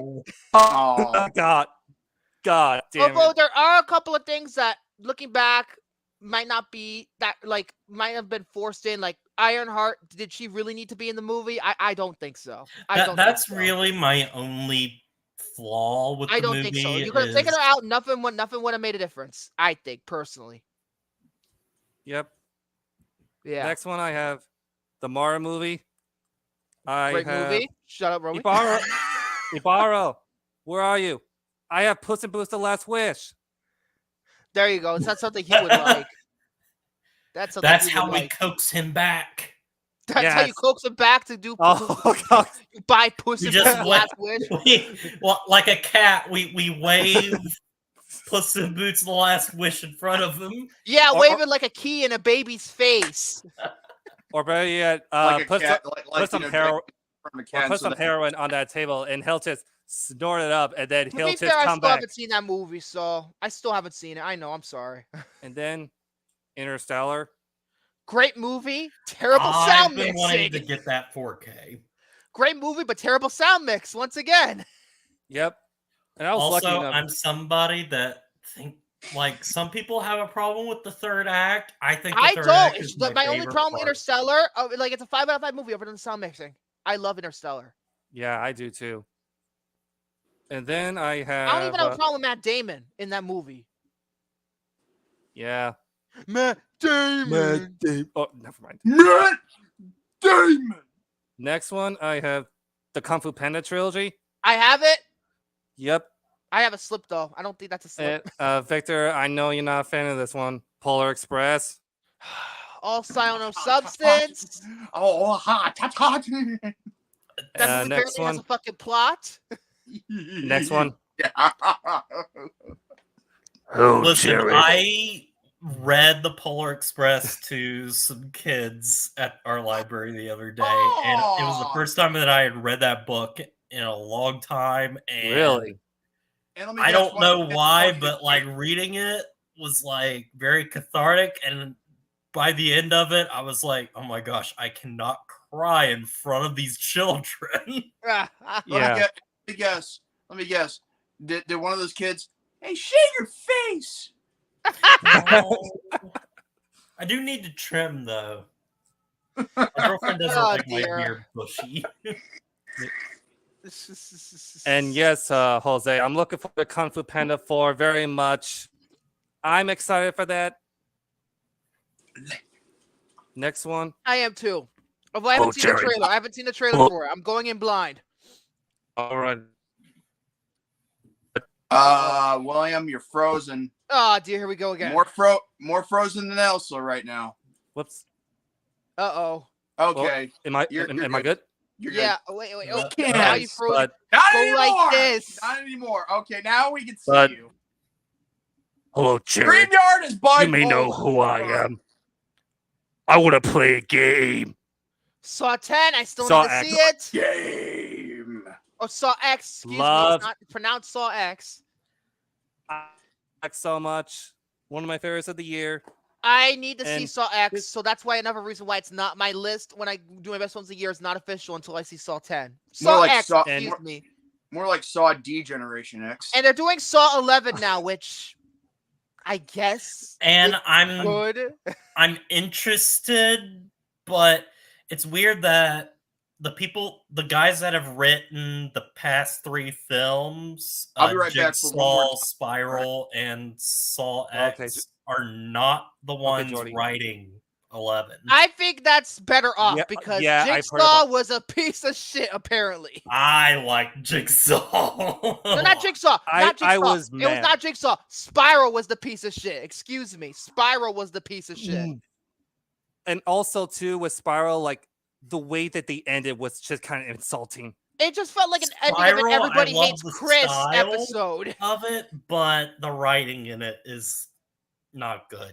Oh god, Spiral is So garbage. it's better off that they're not writing this one. It's better off as long as it's not fucking the people who wrote Saws 4 to 7. I can't believe we're I'm saying good. this. Like, I mean, I don't know who's directing it, but I want I'm assuming it's Kevin the same. Ger- Yeah, Kevin Gerhertz. He's Canadian. I think. I never would have I thought think he should that. be the one to come he back. didn't make Saw 6, but he also made Saw, 7. But ugh. Oh god. But written since by he did some Saw 10, I think he should come back. I think Yeah. he's the only person to come back. Do not bring back Darren Lynn Bousman. Don't. Yeah. Imagine if James Wan comes back for 10, considering he hinted at coming back to horror. I was Saw thinking 11, I that mean. they bring back all the directors that have directed previous Saw films. That means Oh. that would either mean him and Lee have to come back to write. I don't know. Yeah, but then again, next one, Jordy, Jared. I like this one though. Good Burger. No, a little too after my not after my time. I was just too old when I Oh saw my it. God. Victor. I was Welcome to Good Burger, home of the Good Burger. Can I take your I'm- order? May I take your order? high when I watched Should it. I take your order? You said you were high when you watched it? Yes, for the Oh first my time. god! Oh my god! Wait, Jordy. Ed, what? Ed, what? What? Ed, Ed, what? Ed, what? What? I'm great nose boy. Bloogity. I'm Great Nose Boy. Bloobity, bloobity, bloobity, bloobity, bloobity. God. That Hang on is a an second. ultimate guilty So, pleasure. Jared, how were you high? Did you eat some of your mom baked pot brownies? No.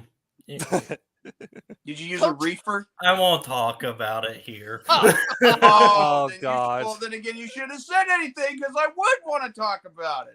Oh dear, here we go. I'm relaxed. go. I'm intoxicated just a little bit. Are you sure you're This is okay why now, you can't Jared? do drugs or drink too much alcohol, otherwise you'll become addicted. It's you sh- not like What? What? What? what?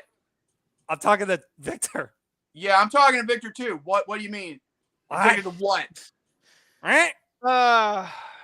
It's not like Us alcoholics I see in other movies. Oh, yeah. It's not like you're Tony Montana snorting a bunch of cocaine. Aha! There we go. So, but here's the thing. At least we're not trying to say that, like, but then again, at least Jared can admit that he could do a 420, but not, the white powdery substance. Oh, for God. No, I am not about that. Not about that at all. Goodbye. Jared, I got to ask you a question. Have you ever seen Scarface? I still have not. Oh, we got to get your ass, to watch it, dude. Because let me tell you, I mean, like, you should have been. I want to have an opinion on it. Yeah, he wants to have an opinion. It's an You never seen opinion. Scarface? Yeah. Never seen it, Jared? Nope. Wow, that is like one of the best movies of all time. Oh, he lagging bad again now. Wait, am I lagging now? You must be lagging. You're not lagging on my end. You must be high yourself. I don't know. No, I'm not high. Maybe your computer is probably high. My computer's fucking better than yours. I got my computer this year, bitch. Oh my God, you're like MJF. My computer's better than yours, and you know it. So, Jared, you should watch the episode where we did the review for the 40th anniversary of Scarface. Here's the thing, though. It has a bunch of spoilers in it. You should wait. Oh, yeah. Yeah, well, you should watch the movie, then watch the review, then put in the comment section of what your thoughts are on the movie. Or we could talk about it on air if you get the chance. Yep, absolutely. Yeah, well, not everybody can be as fast-paced as you are, Victor. I mean, most of us have to watch things at the last minute. Shut up. Be quiet. Shut up. Oh, make me, bitch. Final ones. You may want to duck and cover for this one because I know someone's going to bust in D's nuts again. Oh, boy. Or bust a load in the... Never mind. Lost on Blu-ray. Wait. I don't see nothing, though. Lost on Blu-ray. Oh my gosh. His glasses went off. The whole fucking shit. The whole... Motherfucker, you have the slipcover for the third season? The rare as fuck slipcover? You son of a bitch. Now I'm officially jealous of you. I don't have the fucking slipcover because it's fucking rare. Well, there's a robbery in your area, William. We know what happened. But yeah, the third That's season... how you should be watching the show. No more fucking freebie ad bullshit. Yeah. But no more ads. Play. If you have do you have season play on these discs? And season play makes it a hell of a lot easier to get through the show because it actually stops. Whenever you take out the disc, you're like halfway through an episode and you want to take it out and watch something else, and then put it back in. It resumes exactly where you left off. Yeah, That's but yeah. benefit. Well, season 3 doesn't have that, but it has a version of it. But I'm so happy. I have all of them, and I cherish them, and I hug them. What? Just look at that beautiful set. Although it is okay, it's mirrored. Everyone knows it's mirrored, but I can tell it's lost because I see the cover. It's so shiny. It is fucking shiny, particularly the shiniest one. I don't know if you're gonna show this on camera. Season 4 or season 6, they look fucking the shiniest. It's either season 4 or season 6. I think. All right, we're gonna be okay. So it's a new segment. We're gonna be rating the lost seasons on shininess. Season 6 and season 4 is even shinier. Look at that fucking slipcover. Look at all the rainbow. Turn it around. It's like the fucking rainbow shit. You can do the rainbow shit. No, you do not try. Well, you have to buy a new one now. Shit. No. Butterfingers. No. It's you like don't do that. It's like you don't do that to Lost. flag. Oh, it made it worse because of the lag. How much did you pay for this? I paid for Blu-ray altogether. I had to do it two different lots. When I bought it, when I first bought it in 2021, had the first 5 seasons, paid about $89.99. The last season was $12.99. I don't know how much you paid for these. Okay, so the 5th season, just to go, since I already bought through eBay, so season 5 is around $28. You paid $28 for season 8. Shinier. You paid $28 for season 8 only? Yeah, I got the money. You know, it's kind of funny. I got the money. That shiny and shinier. Okay, you got the money, but you know, like how? Okay, I got. It's kind of funny. It's kind of funny. I know you got money, but I want to know. I want tell me to continue. Season 5 you bought for $28. What did you buy the rest for? Season 2, 32. Season 1 for 39. Season 3 for around 15. 6 around around $12 because I actually won a bid over that one. And I didn't. I bought these like outright. I didn't. It's bid kind for of them. funny. It's kind of season funny. 4, $10. Meadowland says $10 for season 4. The best. Okay, I have to change my ranking. Remember when I was ranking the lost seasons and I was going on 90 minutes? I'm gonna. Yeah, you're going on for like about. I know, but it's gonna be very fast. I'm gonna re-rank them. Oh, season 2 is now at the bottom. I like season 5 just a little bit more now. Ooh. When I think about it more, the better it is. Season 2 is at the bottom now. Sorry, Jared. It's okay. I'm just happy that also just happy that season 5 went up a little bit. Because when I thought about it more and the twists that happened in that, like now the whole the lock episode, let's put it that way. It makes more sense to me now. I'll say like season 5 is a convoluted as hell season. But once you get through it the first time, so much. once you get through it the first time, it's less convoluted. Once you understand it a little bit more, it's less convoluted. Like if you see it a second time, it's not convoluted at all. It makes sense to you, especially if you have the memory right then and there. But the major drastic change, I'm flipping number 1. Season 4 is my number 1 season now. Season 4 is my favorite season. Yay. Season 4 is a masterpiece. And that's saying a lot because season 1 goes to a masterpiece. Lost to the movie, I think. It feels like a movie. But trust me, William. Season 4, unbelievable. But and those are my Blu-rays. But it's funny that this Meadowland fan says shinier, Victor's favorite words. It's kind of funny. He never says those words during the live chat Bofas whenever Gary's head pops up. But yeah, so you said you were in the middle of season 2 still, right? Yeah, I still need to catch up. But Ben, you sent me 2 sound bites this time. Oh boy, what did he send you now? Mother. What did he send you? Mommy, look what I got. I got a big blow-up doll that I can fuck with. What the fuck did you just say?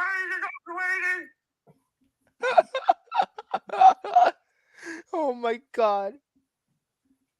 Jingle bells, jingle bells. And the punchline's ruined because he buffered. Victor!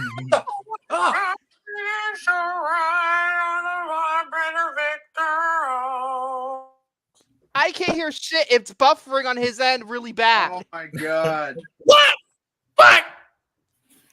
It's what? Buffering. Can you hear me? What? You're cutting. You're cutting. What?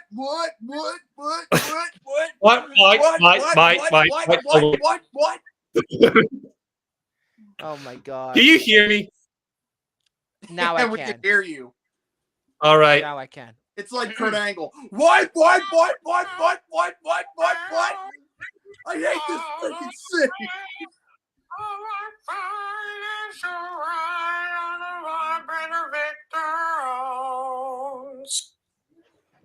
What the? You're not making any sense, Ben. Anyway, I'm happy you bought all those. And those all are my Blu-rays? Yay. Yay, but yeah, there you go. Hey, Hunter, do the same. It's called eBay. Look it up. How about don't go Yeah. to eBay? You know, they'll no go to eBay. They'll rip you off. No, he bought it off eBay. He didn't get ripped off.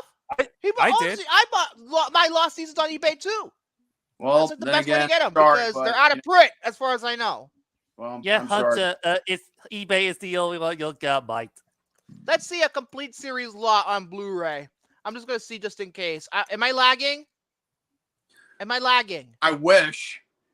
Let me refresh my Oh, page. I want to be sure. Be quiet, Jordy. I want to be sure. I can see you good on my end. Oh, The show Oh got my a whole gosh. lot better.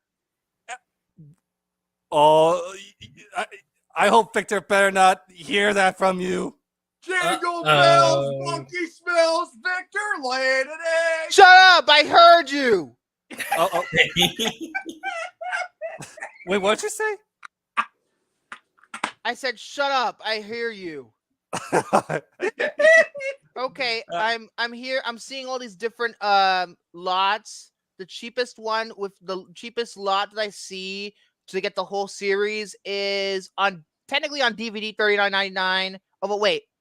No, that's not a bootleg. It's just a special edition of season 5. That's the special edition.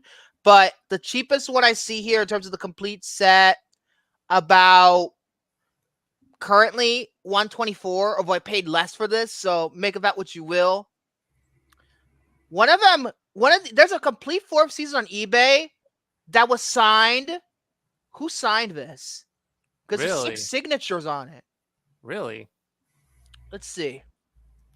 I'm guessing it's Oh, probably By the writers. Damon and Carlton signed it. Brian K. Vaughan, one of the writers on this season, also did the signature too. That's crazy. Really? That's It's crazy. crazy.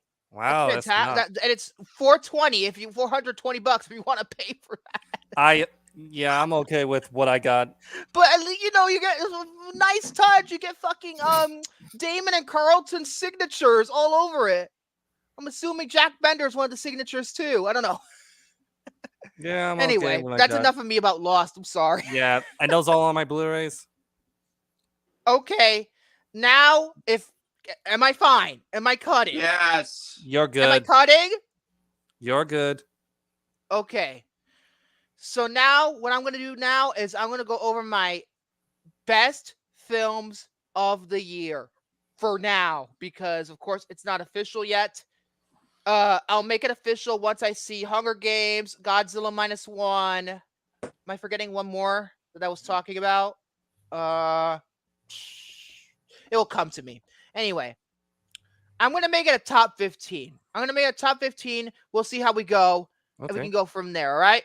No, I'm going to try and speed this up, but I hopefully won't be here for 90 minutes. Oh so yeah, I'm it's just going to try and speed this up. almost 10. Number 15 is Teenage Mutant Ninja Turtles Mutant Mayhem. I thought this was a really good movie, a really good animated TMNT movie. I think it might be. Is it the best TMNT movie? Is the first live action movie better? I don't know. I like that pick. But I liked it. I liked it a lot. Number 14 is M. Night Shyamalan's Knock at the Cabin, which is the first good movie from M. Night Shyamalan in 21 years. 21 years. 21 years. 21 years. 21 fucking years. Okay, Lucas. Number 13 is The Equalizer 3. I've recently watched all the Equalizer films for the very first time. This might be the best one. Interesting. I think Denzel Washington's really good in this. Nice to see that Man on Fire reunion with Dakota Fanning in there. Great direction, beautiful cinematography. It's shot pretty much entirely in Italy.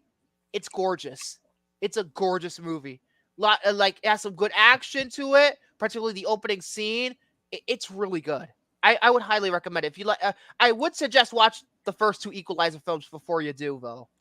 In terms of the other movies, I do like the first one. The second one is incredibly mediocre. But Right. 3, I've heard that the Equalizer movies are coming to Netflix next year, so I might as well the give them a third watch. one is. I don't know about the first 2. I thought I heard something about the first 2, but I have to look it up. Number 12. R.B. Oppenheimer. Christopher Nolan's Oppenheimer. Yes.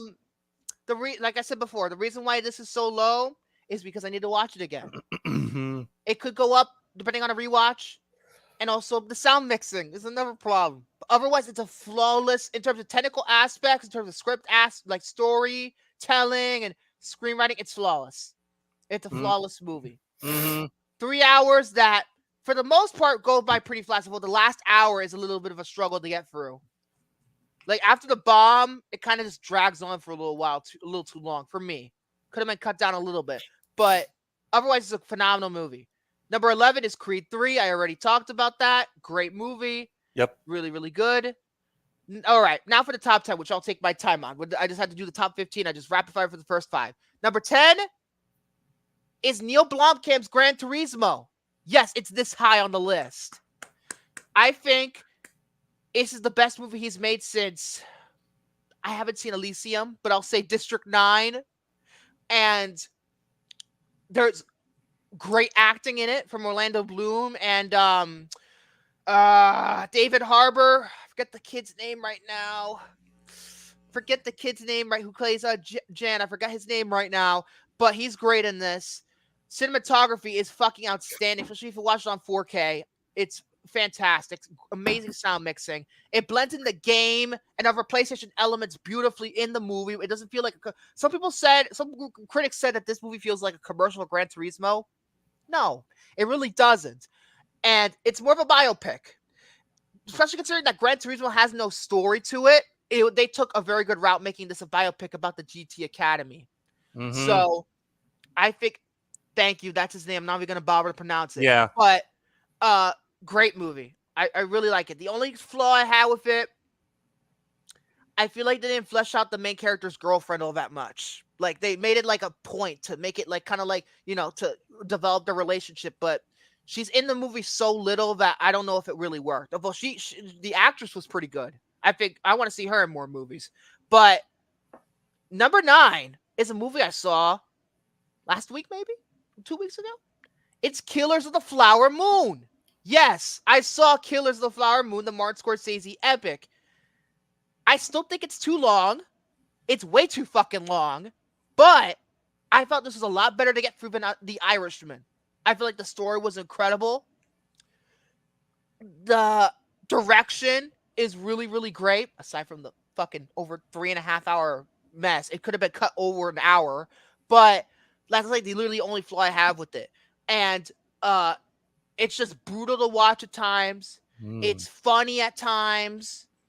The performances are great, but I have to give, I'm with everybody else. Lily Gladstone outacted De Niro and DiCaprio in this movie. I don't know if Jared feels the same way, but my God. 100%. She is absolutely incredible. That's her Oscar. I don't follow the Academy anymore, but if she doesn't win the Oscar, I fucking riot. She's fucking phenomenal in this. Absolutely phenomenal. We have a star in the making here, folks. I wish to see her in more movies. Although DiCaprio and De Niro are phenomenal, don't get me wrong. But she outacted everybody. It's kind of nice, like, really having DiCaprio in, like, a very, like, unlikable role. Mm-hmm. And kind of an idiot. He is. I was about to say he's a fucking idiot in this movie. But you'll like the direction, cinematography is great. The music is great. I think the best decision they could have made was actually rewriting the script and making him that character instead of the Jesse Plemons character. Yeah, okay. But this is a phenomenal. The only thing, okay, I'm with Jared on this one. I'm going to talk about one of my other major flaw. I love Brendan Fraser, but Jesus fucking Christ, man. That is overacting up to fucking 11. He's like, he should be right here, and he's like right fucking here all the way to the fucking sky. He is overacting. He is overacting in this movie. And I love Brendan Fraser. We all rooting for him, but my God. I do too. He's overacting, and he's only in it for like 5 minutes, but still, it just stains the movie for me a little bit, especially considering John Lithgow in the same scene he's in. He's like doing it the way you probably should be doing it, but he's like, oh, well, like this, you can't sue him. He's like fucking cartoon character in that scene.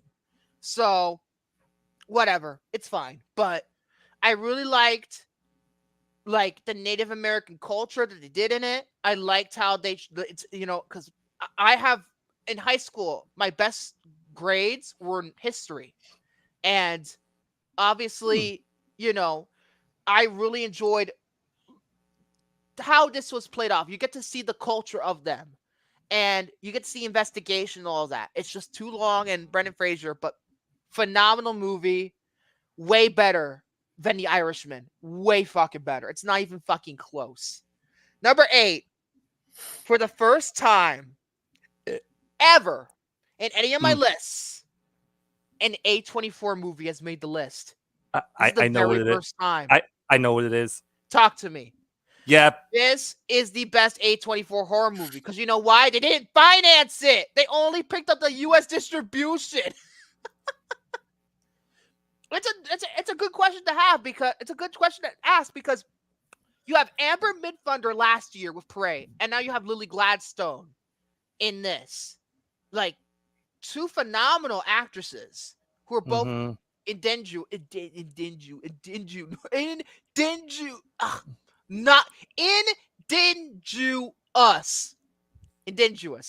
Descent. So I feel like we could see it. But anyway, talk to me. Crazy movie, and it's batshit crazy, but in the best ways possible. It's not fucking pretentious. It knows not to overstay its welcome. It's really well done. The only thing about it is that why they need to make a sequel to this? Why? Yeah, it's kind of unnecessary. It's pointless. It's pointless. Yeah, like I don't know where you can go from the first one. You don't know where you could go from here. I feel like it's one of those things. It's pretty final. How that movie ends, it's pretty final. Yeah. But great movie regardless. Number 7 is The Creator. Gareth Edwards' new movie. And to me, this is the best movie he's ever directed. I think he has everything going for it. The visual effects for an $80 million production is fucking fantastic. This goes to show you don't need to spend $200, $300 million to get great special effects. The story itself, however, I think is really well told. John David Washington, I think he's phenomenal in this. And just the action and everything, and it's really good. And also says a lot about AI and how we use it, and the apocalypse. And yes, it's gonna be on Disney Plus and on Hulu tomorrow. So go watch it if you get the chance. I can't believe it's going to Disney Plus. It's a dark movie to put on Disney Plus, but I'm glad they are. Yeah, but again, the merger is happening, so that's probably why too. I definitely want to see it before I make an official best list in the near future for early in the year. Incredible. I mean, Hans Zimmer's score is phenomenal, and great supporting cast, and like Ken Watanabe, he's great. Allison Janney, she's great, and like the only part I don't like about it is that they use a Radiohead song, and I can't stand Radiohead. So hearing now, just like, oh fuck this. But it was only for like 60 seconds. I could deal with it.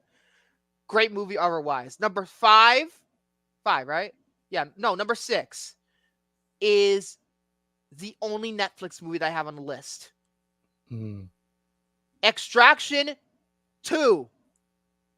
Extraction 2 is one of the best action movies of the past couple of years. The first Extraction was very phenomenal to begin with, but this takes it to a whole nother level. Sam Hargrave is one of the best action filmmakers working today.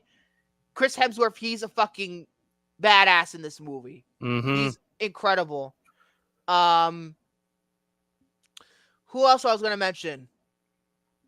Golshifteh Farahani, who was in the first movie, but in a much more minor role. She gets a much bigger role in this, and she's phenomenal in this too. She's the highlight, one of the highlights. She stands out much better in this movie. Yeah. And you also got a cameo appearance from Idris Elba in the movie too. And like the writing's great, the cinematography is great. What the 22-minute oneer that's in this movie? Yeah. Unbelievable. Very unbelievable.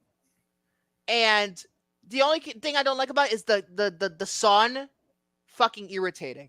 Yeah, it's fucking irritating. Yeah, it kind of like to me, the son character kind of got under my nerves. Like, I feel like it's just like, okay, you don't have to be like that irritating just to drag the plot, So, yeah, phenomenal movie regardless. Okay, it's just great. It's a good one. Number 5 is Missing, the sequel to Searching. I think it's absolutely phenomenal. I think maybe even better than Searching, to be honest with you. And I fucking love Searching. But this movie is phenomenal. Storm Reed, she's phenomenal in this. Haven't seen Nia Long in a movie in a long time, but she's great in this. And yeah, Miles Strawn from Lost is in this, and he's great. It's just incredible. They the Hispanic guy that's in the movie too, he was one of the villains in Fast 5, I believe. Or maybe he was the villain in Fast 5. I don't remember. But he's great in this. Just watch it. I can't reveal too much about ruining it. So go see it. It's on Netflix. Number 4 is John Wick Chapter 4. Thank you. Lionsgate, do me a favor. Where's that fucking Akira spinoff I told you about? Where is it? I didn't see shit about it. Where is it? I could care less about Ballerina. Where is that? Where is that right now? But what a way to end the main John Wick story. No, there's no John Wick. I can't wait for John Wick Chapter 5. No, he's fucking dead. He's dead. There's no way. No. If they continue, it's gonna make the fourth movie look bad. I'm sorry. There's no way to continue with the main installments. Just do the spinoffs. That's it. Yep. This is a great final chapter. Yeah, for John and Wick. 2 words: Dragon's Breath. Yes. Now, yes. My top 3 out of all the movies that I'm going to talk to you about today, this is the one that I recommend people watch the most. Yes, I could talk about number 1, number 2, but everybody knows my number 1, number 2. Number 3, not a lot of people have seen, and I really want to give it the respect it deserves, because number 3 is Elemental, Pixar's latest. I thought I was going to like the movie regardless, but this movie just elevated to a whole nother level. I was pleasantly surprised. This is the best animated film of the year. Space! No, Elemental. Talk about Elemental. Anyway, the characters are phenomenal. The voice acting is phenomenal. The animation is phenomenal. Like, it is a love story that is sort of a commentary about immigration in some ways. It's fucking hilarious. The cast is great. It's just a beautiful movie. It is a beautiful movie. It will tug on the heartstrings. It is just incredible. I'm glad it did well on Disney Plus, because it is just the movie that we need right now in these times. And it's just, I can't say enough about it. It's just, it means a lot to me. It feels personal. It's that fucking good.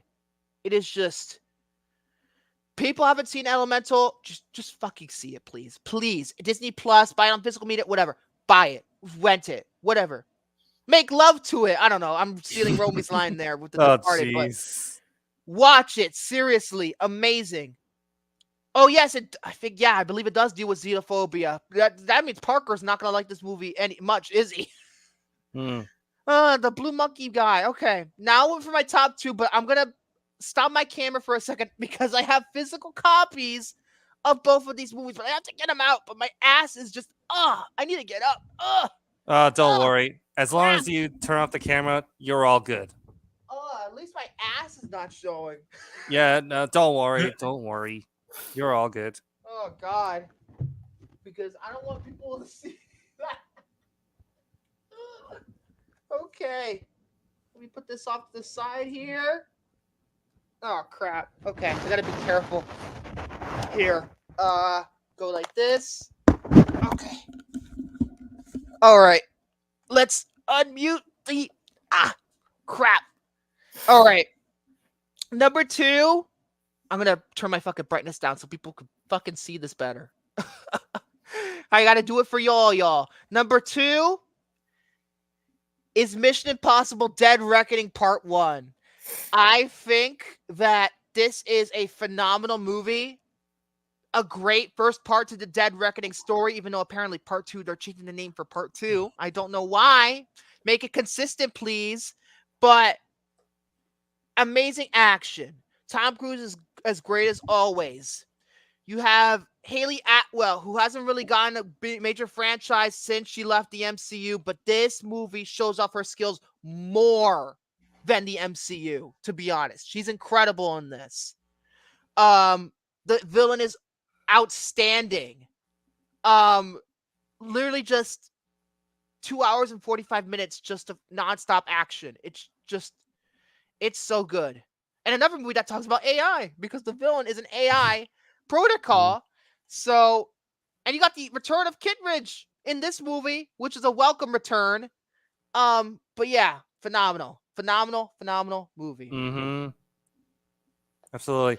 You already know what my number one is. Let's beat around the bush. Okay. Let's not beat around the bush. Where is it? Let's not beat around the bush with Scream 6, because Where is it? There you are. What Radio Silence did for the second time with this franchise, I got no words for it, because this is just absolutely outstanding. Social commentary about crime, mainly in New York. Takes place in New York, even though it was shot in Canada, but that's besides the point. I just realized, it's shot in Canada, not in New York. But they did a good job disguising Canada as New York, to be fair. But Tyler, you be quiet. Tyler, blood and honey, kiss my ass. But I'm gonna beat you, boy. To me, this has brutal kills. Kirby, phenomenal. Oh no, there you go. Kirby is absolutely incredible. I'm glad they brought her back. The fight scene with Gale, phenomenal. Made me on the the edge of my seat, having a heart attack, because I thought she was gonna get killed off. But spoiler alert, she didn't. And the villains are great. The only flaw that I have with this movie is this, because there's now a flaw with this movie. It wasn't a flaw before, but it's happening now. I'm going to tell you my big flaw with the movie. Mm-hmm. And that flaw revolves around, I don't know if you're going to be able to see it. Look next to the Paramount logo. Look right next to it. Oh my god. My big flaw is Spyglass Media Group and how they butt-fucked Melissa Barrera, and how they since then butt-fucked Jenna Ortega, and now Scream 7 is likely not going to happen. Or, if it will happen, it's going to be a fucking reboot. Again. Just like the fucking garbage TV show. Spyglass, enough of your political agenda bullshit. Because literally what they did was a political agenda in and of itself. She did nothing wrong. Melissa did nothing wrong. And you could have just she wanted more money. Jenna wanted more money. She deserved the fucking money. She got popular overnight thanks to Wednesday. Come on. It's fucking ridiculous. It's Scrub Glass. There you go. Scrub Glass. Thank you, Hunter. I don't get it. And since that last update I gave, Guy Bisquick, the co-writer of Scream 6 and 5 and 6, he's apparently left the project. Good. Because Spyglass Media Group let David star in Scream 7. No, I might get scared by Ghostface. Why do I sound like Adam Sandler when I do that? Yeah, when he sees Ghostface, he's gonna be peeing his pants. But yeah, this that whole news and that bullshit shook me and pissed me off real bad. And Hunter just got his experience of it too, with what happened with the MCU yesterday. It's just but to me, I understand him for the MCU, but for me personally, this is just what Spyglass did is devastating. It pisses me off. It's fuck you. You don't even deserve the franchise, because treating first off, the reason why Nev wasn't even in this movie, because they fucking lowballed her, just like Jenna did. That they did with Jenna. They lowballed her. They didn't give her the money she wanted. It's fucking ridiculous. They are a cheap fucking company. That's why I'm boycotting Spyglass Media Group movies from going forward. That means you will never see a review for Thanksgiving ever from me. At least from me. Never gonna happen with me. I'm boycotting that fucking studio. Fuck you. If they could get Melissa and Jenna and Nev to come back for 7, great. I would love to watch it, but I don't think that's gonna happen. I really don't think that's gonna happen. I think it's over. And that's what makes it so bittersweet, because this is the final chapter. This is, for all we know, the last installment of the Scream franchise. And even though I'm very upset that they cut it off midway through a trilogy, I'm still happy with what we got. Because you could say at the end of the movie, Sam ditched Ghostface for good. That's about as happy of an ending as you can get. And the core four are obviously still there. You can reinterpret the ending to be a happy one at this point. Although it was already happy to begin with, but even more happier. So, Scream 6, still my best film of the year. I'm still gonna watch this over and over and over again. But for me, this is the last Scream film. Fuck Spyglass. I refuse to associate with them. Paramount, I don't know why you didn't intervene with this when it happened. Just, it's bittersweet for me. But you know what? I'm a Scream fan. If this is the way it has to go out, this is a great way to go out. That's my opinion. So that's my list. I gotta put everything back, but I got first heard my brightness. But now we can wake the fuck up and we'll actually talk about the movie we're gonna talk about now because I took fucking forever. Like Jordy hasn't. Oh fuck! Did you not talk? I'm an idiot. You never once gave me the chance to give me my opinion. Damn it. Okay, go. Like to give me my topic, my opinion. I just got one thing. Wait, is that true? I never saw it on Reddit. Is that true? She asked Melissa to apologize for everything, and she said no. Yeah, she did nothing wrong. She didn't have to apologize. Fuck that shit. She didn't have to. She don't have to apologize. She didn't do anything. Hades Lord agrees with me. Like Hades Lord is about as vocal about this situation as much as I am. She did nothing wrong. She did nothing wrong. All because of what's going on in the Middle East. Come on. Give me a break. But anyway, go ahead. Talk. I just had to mention that. Sorry. Go ahead. All right, so I'm gonna send you what I'm gonna get it for Christmas. So go ahead and you can screen share it. Ooh. You're gonna private message me this? You're gonna PM me? Oh yeah. Okay. You're gonna PM me. Yep. Give me 1 second. My headphones are like. Do do do do do do do.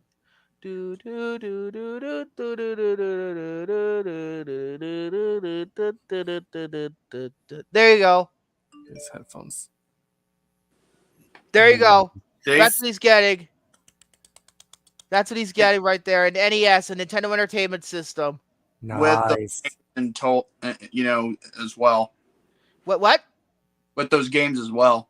Oh, okay. Okay. Very nice. That's very, very, very nice. Yeah, and it comes with the cords and everything now, so that's good. That's good. You have to have those cables. And Duck Hunt. And Duck Hunt, but I don't know if he has the zapper. It doesn't have the zapper, but I will say though, if I'm gonna play Duck Hunt, I need an old school TV for that. But yeah, that's really good. That's really. But yeah, really good. The moment I get that will mean I will have every single Nintendo console in my possession. Oh yeah, since I was talking about Scream 6 before, if I fucking have the clip, yes I do. Not every movie needs a post-credit scene. Although this one does, the one we're reviewing does, but it actually makes sense. It's not sequel bait, but we'll get to that probably after these messages if I can fucking find the thing. There you go. After these messages.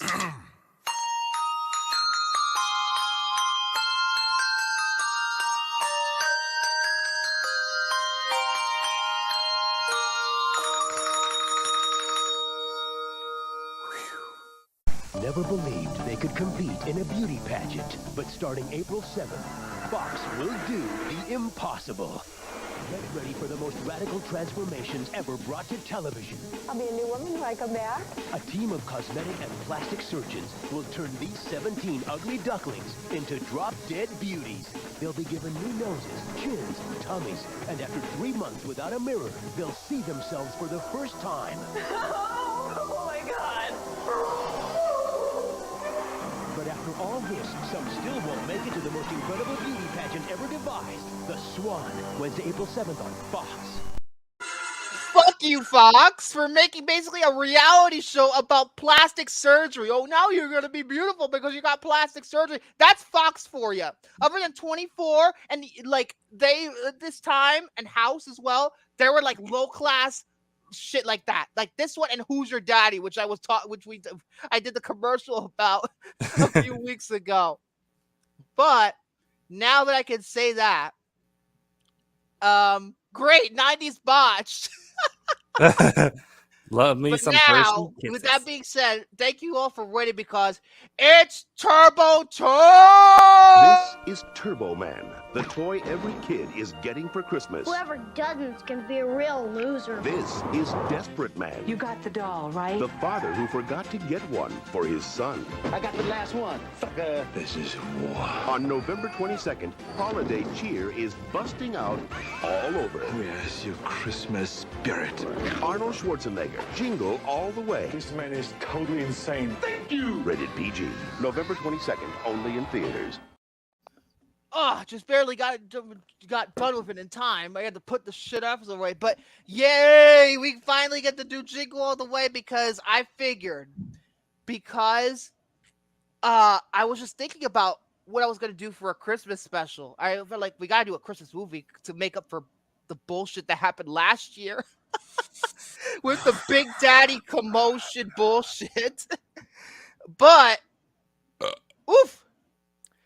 But I decided, hey, let's go with a guilty pleasure of mine that I really enjoy watching every single year, which is Jingle All The Way, which is a 1996 American Christmas family comedy film written by Brian Levin from a script by Randy Cornfield, which was rewritten by Chris Columbus. Speaking of Chris Columbus, he produced it alongside Michael Barnathan, and Mark Radcliffe. I don't think related to Daniel Radcliffe, I don't think. Starring Arnold Schwarzenegger, Sinbad, the late Phil Hartman, Rita Wilson, Robert Conrad, Jake Lloyd, yes, Phantom Menace Jake Lloyd, and Jim Belushi, and was released on November 22nd, 1996 by 20th Century Fox.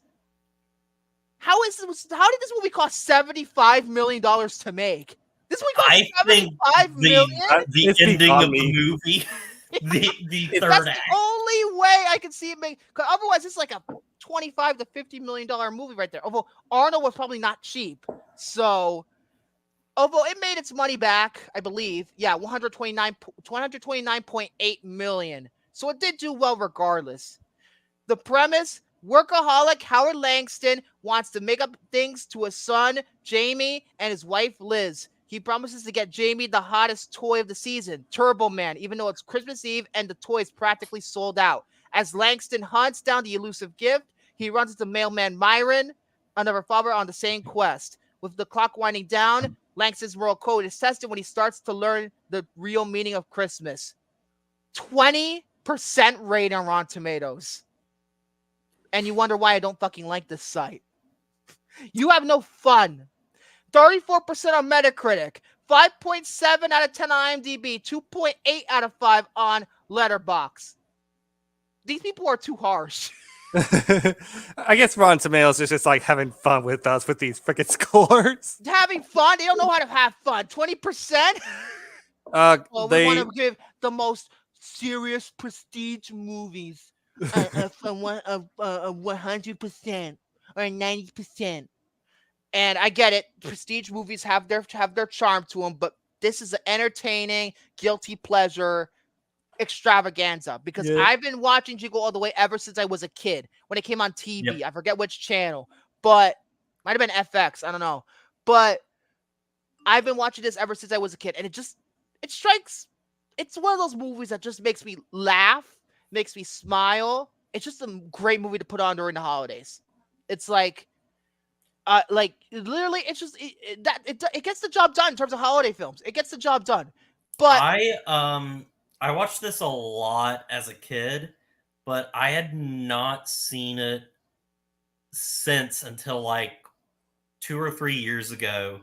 I finally watched it again on. No, I didn't even have Disney. It wasn't even on like Disney Plus yet. I don't even think I had the Fire Stick, so I watched it. I think it came out like technically speaking, came out on Disney Plus. I think 2020, maybe 2021. One of those 2 years. So but afterwards, I watch it like every year now. And I think the reason why I think it has so much replay value in terms of Christmas movies, in a way, is because of Arnie's performance. He's really funny in this movie. Yes. Okay, like we all know him as the Terminator. We like Yes. when he's like in stuff like that, that's like more like centered around his strengths. One of Arnold's strengths is not being a family man, and that's why he's so freaking funny in all these movies. Kindergarten Cop. This, oh my god, he's amazing. I love it too. He's Love it too. fantastic. I legitimately, I think he's absolutely fantastic, and it's just like you don't see him in this type of role. It's probably the most realistic role he's ever been in. Because Kindergarten Cop, he still has to be kind of the action man at the end for a little bit. But this movie, he's like just a normal guy, and there's something likable and appealing about seeing Arnold Schwarzenegger playing that type of character, and. I think he does such a great job in this. I think he's like really legitimately really good in this. Like his comedic timing at certain points is really fucking funny. Like for example, I'll say Jordy was probably going to mention this, but he'll probably get back because his freaking phone or whatever. Okay, now he's back on. But sorry about that. I had a phone call and apparently a phone call. Okay, I gotta switch everybody back now. But the opening scene where you see Arnold Schwarzenegger taking the phone calls of the first resort, you're my number one customer, and just like there's this likability yet hilariousness to him saying that over and over and over again to everybody. To the point where he says it. Eventually, the punchline is he says that to his wife, and she just gets pissed off of him for saying that. It's just like, wait, Liz, oh, I didn't mean it.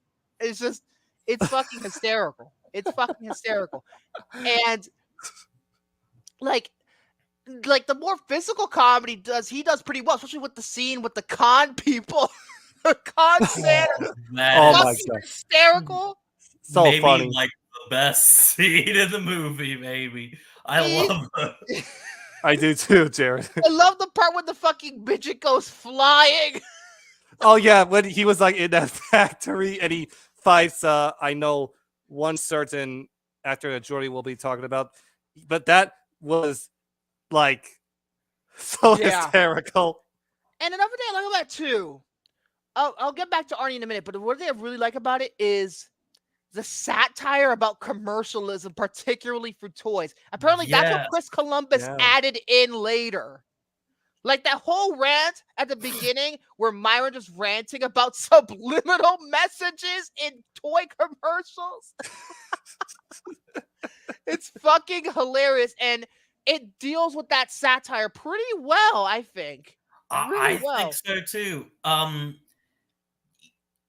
Obviously, like you don't see as much of like the craziness around the holidays like this movie depicts anymore. You don't. Typically, like there's not like people aren't like camping out for like hours anymore. There's not crowd crushes as often, but like it just perfectly encapsulates like that time period. And then also I think you can still like talk about how there's a certain item that like people want and then it's like you can't get it. Like I think of like when a Wii couldn't stay on the shelf or PS5 even. When the PS5 couldn't. Yeah. Or the Xbox Series X too, for that matter. Yeah, but the thing is that the movie I think does a really good job in terms of like the social issues and all the other stuff, and like not the social issues, the satire about commercialism. Excuse me, why am I talking about social issues?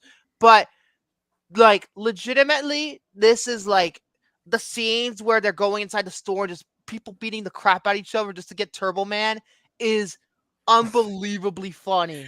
Like it's absolutely like chaotic. Like you usually see a lot of people just going through the aisles, and then that's where you can see the Chris Columbus influence in the movie, because some of this stuff reminds me of Home Alone, and a lot of the toys from the shelves which nobody wants Buster. Oh, the fact that the fact that they don't want Buster. Buster's the sidekick. Yes, like there's so many. Booster, not Buster. Booster. Okay. Booster, Okay. Buster, whatever. Write that But one like, down. there's But like, here, I just want to say this real quick. Like, every time I see someone, like, do that laughing bit, like, because, oh, they're out of Turboman. You know what? If I ever see someone do that to me, I'll just punch them right in the face. he almost punches them, if you remember. He almost punches them. Yeah, well, he Oh, didn't geez. do that with the other people that, that he encountered. Where's that Christmas spirit? Yeah, like Jordy, you would just like deck him in the schnoz. No, I'll deck them in the halls. And then the part where he's fucking using a RC toy to knock Byron off on his ass. It's fucking, and then he goes, yeah! It's just it's insane. And then the scene with the ball on the mall, and it's just going down. Ball in the mall, Yeah. in the hall, in the stall. That mall on a scene, phone like call. every time I watch it, I'm just like transported back to my childhood because, like, you know how like you watch something like you watch something as a kid, but then like maybe you haven't watched it in years or something, then you just like get transported, like, because it's like you remember that scene or something. And I just remember that Mall of America just looking so cool and wanting to like go around in it's that. really, The really one in great. Minnesota. What? Mall of America. What? This is the Mall of America in Minnesota. Yes, it's in Minnesota, and the movie Yeah. takes place in Minnesota. Okay. Yeah, they filmed in two Yeah. different. That's the filmed in the it's funny Twin because Cities. a year prior to that movie's release, that was the first area where WCW Monday Nitro made its debut on TNT. Oh wow. Oh shit. But the point is that the movie even takes place in Minneapolis, in Minnesota. Yeah, you darn tootin'. I have to mention that. It takes place. It was shot there for like 5 weeks.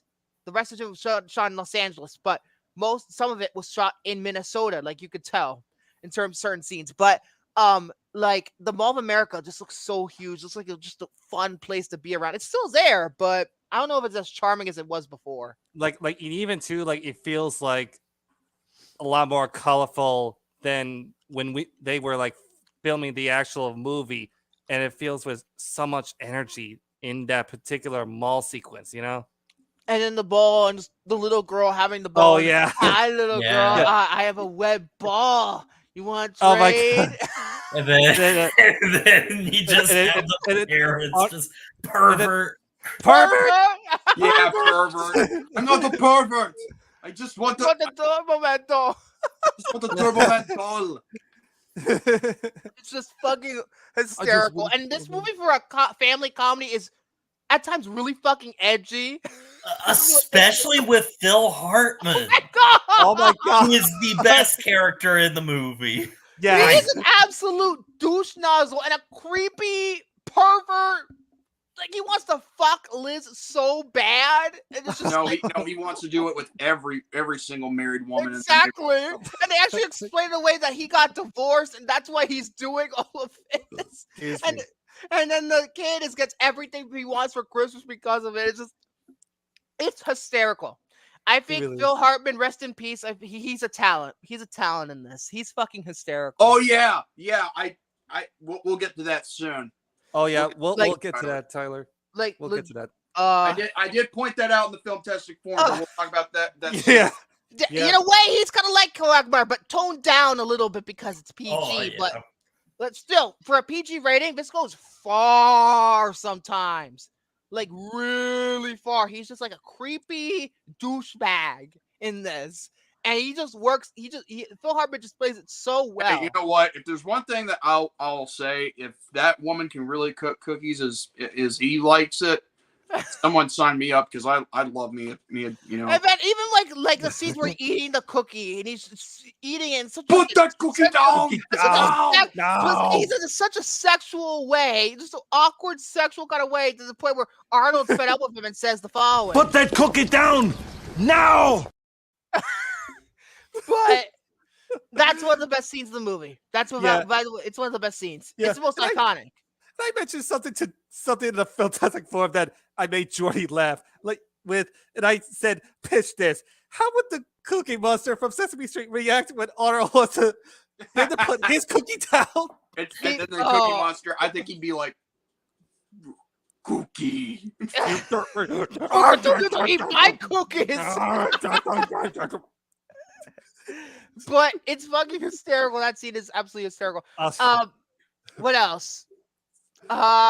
Sinbad in this movie is fucking hysterical. People, you could say he's the villain. No, Phil Hartman's the true villain of this movie. He's the true fucking villain. He wants to separate this fucking family. He's gonna take anything he can to get him to be his family. He's taking away an entire family in a way. But Myron is just a hilarious character because you could like he's one of those villains, quote unquote, that's really sympathetic. He doesn't want to hurt anybody. He just wants the toy. Although he ends up almost getting Jamie killed at the end of the movie, regardless. But it's like I said. There was before, also a time where there was also a time where he was actually going to steal, someone else's present from their own house. Yeah, and I was like, don't do it. That's going to be an asshole move. And then he finally comes to senses. What am I doing? I'm stealing. I mean, he gets in trouble anyway. He gets in trouble anyway, even though he wanted to put it back. Yeah, but the thing is, you get caught with a smoking gun, But the thing is that with Sinbad's character, he's oddly sympathetic. Most of the lines he says are fucking hilarious. And then when he goes full on bad guy at the end, it's just hysterical. Like, he just literally ties up the suit actor for the bad guy. He just ties him up somewhere. Like if it's fucking Jigsaw or something. It's just... that entire third act is I can talk about the third act. It's batshit. It's batshit fucking insane. Oh my god, it's crazy. But I'll get to that in just a moment. I'm trying to work my way over here. Talk about the time where he meets up with, after the mall scene. That's when he meets up with, this department store Santa who has a network of Santas. I'm talking about the final 25 Dude, minutes. we got to talk about that part. Yeah, he was talking about that scene in general. Okay, let's talk about that whole thing with Jim Belushi, okay? The con Santas with the Big Show for some reason. No, it's the Giant, the Big Show, Paul White, you name it. And this was actually his second movie that he was in, and this was way before he was, before the water boy thing, Am I remembering this correctly? Does he not say, I'm going to deck your halls? Yes, I believe he does. Okay. And I want to deck your halls. When I saw him, I was like, wait a minute, who is this guy? Why do I recognize him?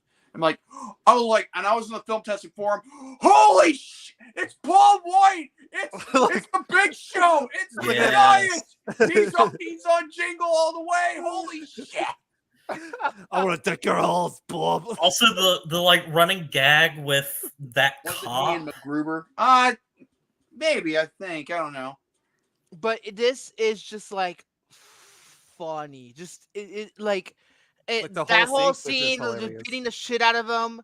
The midget goes fucking flying. And they pretty much con him with a multi-language Turboman bootleg. That actually falls apart.